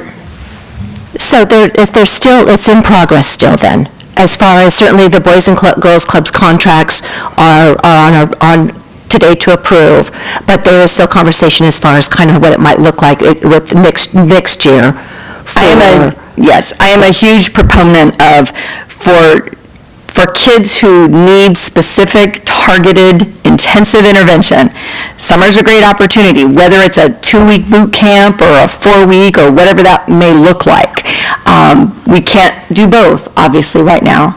And we do have leftover Galileo materials, which Boys and Girls Club can utilize. So this was kind of a way to give us some time to, it basically has to be negotiated, how we pay for summer school staffing. So that's the part I don't want to step into. Right. So. It's plenty. Okay, all right, thank you. But still, it's still going to be necessary if you would, staff would follow up with the Mrs. Landis's questions. Okay. And that is specifically for students that qualify for ELOP. Yeah. Okay. Yes. I mean, is it going to be open to everyone? Well, my understanding is they would have first top priority to accessing the program during the summer, yes. Because another thing we've struggled with in the past few years is getting the students who really need the summer school intervention to do the summer school intervention. And so again, that's part of, if we revamp and try to do kind of a joint model in a subsequent year, this gives us that opportunity to do so. And I would add to that, just keep in mind that, I think I said this earlier, ELOP dollars are given to us to address the needs of our unduplicated pupils, so that would be our homeless, foster, low socioeconomic English learners. So those are the students who would definitely have priority, because these are the funds that have been given to us to meet their needs. Right. Well, it's designated. That's Yes, exactly. Right. It's restricted. Right. Yeah, it's restricted. Exactly. Okay. Okay, is there a motion to approve the contracts over $25,000 and remove the contract Sterling for a third grade refresh as presented? I'll make that motion. Is there a second? I'll second. All those in favor say aye. Aye. All those opposed say no. Motion carried. Okay, we'll skip facilities, we've already been there. We'll head to board-related items. 12A, adoption, request for adoption of Resolution 25-27, Week of the Volunteer. And I would like to call on Mr. Martinez to please read us the resolution. Thank you. All right. Salem Unified School District Resolution number 25-27, School Volunteer Application Week 2026. Whereas School Volunteer Week offers the opportunity to recognize and to thank school volunteers who contribute unselfishly to the success of the St. Helena Unified School District students, teaching and support staff, and the goals of public education. And whereas parental and community involvement is a significant factor in the quality of our schools and the success of our students. And whereas we appreciate the dedicated volunteers who give their time and talent to assist professional educators and support staff. And whereas volunteers reflect the highest values of our society and become role models for students by demonstrating interest in education.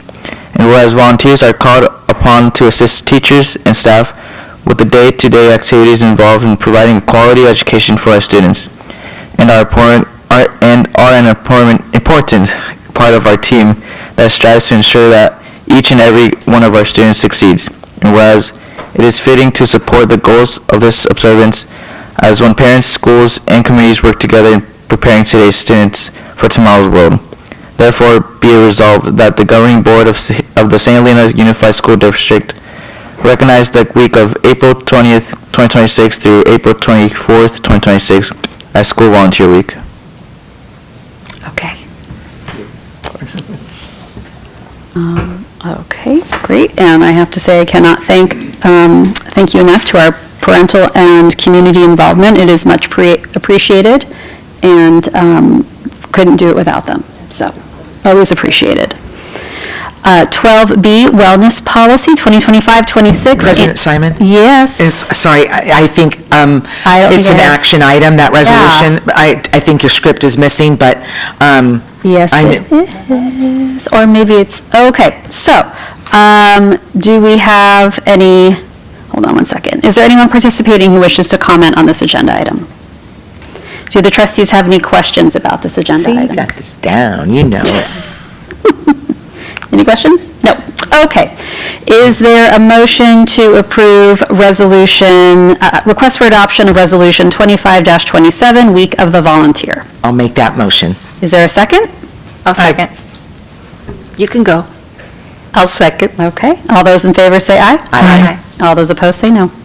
Motion carried. Fantastic. We'll move on to 12B, Wellness Policy 2025 and 2026 Annual Progress Report. This is a written report. Any question, is there any public comment on this agenda item? Do the trustees have any questions about this agenda item? No. Okay. No, but you know what? We're doing really good things. We really are. Absolutely. It's really good. Yeah, and I know that this is a, what is it? It's a regular report. So I appreciate seeing those each year, though. Definitely. 12C, request to accept gifts, donations, or earmarked funds. And I'd like to call on Mr. Martinez to please read them. Thank you. Thank you. The St. Helena High School has received the following donations totaling $48,902. $1,000 donated by Shannon Nicole Lemieux Memorial Fund, donated to 2026 scholarships. $5,000 donated by Peter A. and Vernice H. Gasser Foundation, donated to 2026 scholarships.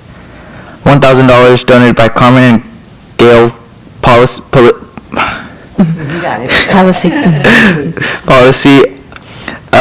donated to our depth. $903 donated by Strapless International of St. Helena, donated to FFA. $449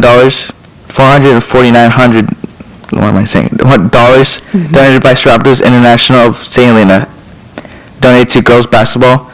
$14,600 donated by Pope Valley Scholarship Fund, donated to SHHS. $10,950 donated by Strapless International of St. Helena, donated to SHHS High School. And $15,000 donated by Ag Boosters of St. Helena High School, donated to FFA. Awesome. Okay, thank you, Mr. Martinez. Of course. Is there anyone present who wishes to publicly comment on this agenda item? Do the trustees have any questions about this agenda item? Is there a motion to approve the gifts, donations, or earmarked funds as presented? I'll make that motion. Andy, would you like to cast a preferential vote? Yes, I would. Great. Is there a second? I'll second. All those in favor say aye. Aye. All those opposed say no. Motion carried. Okay, we're going to move on to the consent agenda. The consent agenda contains routine items judged as appropriate to be acted upon in one motion. If a board member requests that an item be removed from the consent agenda, the item will be considered under discussion action items. Is there anyone present who wishes to publicly comment on this agenda item? Do the trustees have any questions about this agenda item? No. Okay. Is there a motion to approve the consent agenda as presented? I'll make that motion. Is there a second? I'll second. All those in favor say aye. Aye. All those opposed say no. Motion carried. We will move on to 14A, future agenda items. Do any of the trustees have any subjects for future agenda items? Are you switching up, I'm just curious, the May with with trustee Mora? Is she going to do next month versus trustee Pelosi, or I wasn't sure if you were... We'll figure that out with scheduling. Mhm. And there is an item I wanted to share on future agenda items. We are scheduling a May 7th special board meeting to address the reduction in force items. You see that a little more than halfway down, so that won't be May 14th, that would be May 7th. Okay. Okay. At 6 PM. Okay. Thank you. There were also, one of the questions that I had asked to make sure that we have items in the student achievement category, and what's on the list was the math interventions and the SHOP program we'll be presenting. So those weren't bullets, but those are on the governance calendar. Okay. Thank you for asking that question. Great. Anything else? Okay. Okay, 15A adjournment. Is there a motion to adjourn the meeting? I'll make a motion to adjourn tonight's meeting. Okay. Andy, would you like to cast a preferential vote? Yes, I would. Okay. Is there a second? I'll second. All those in favor say aye. Aye. All those opposed say no. Motion carried. Meeting ended at 9:15 PM. Thank you, everyone. Get home safely.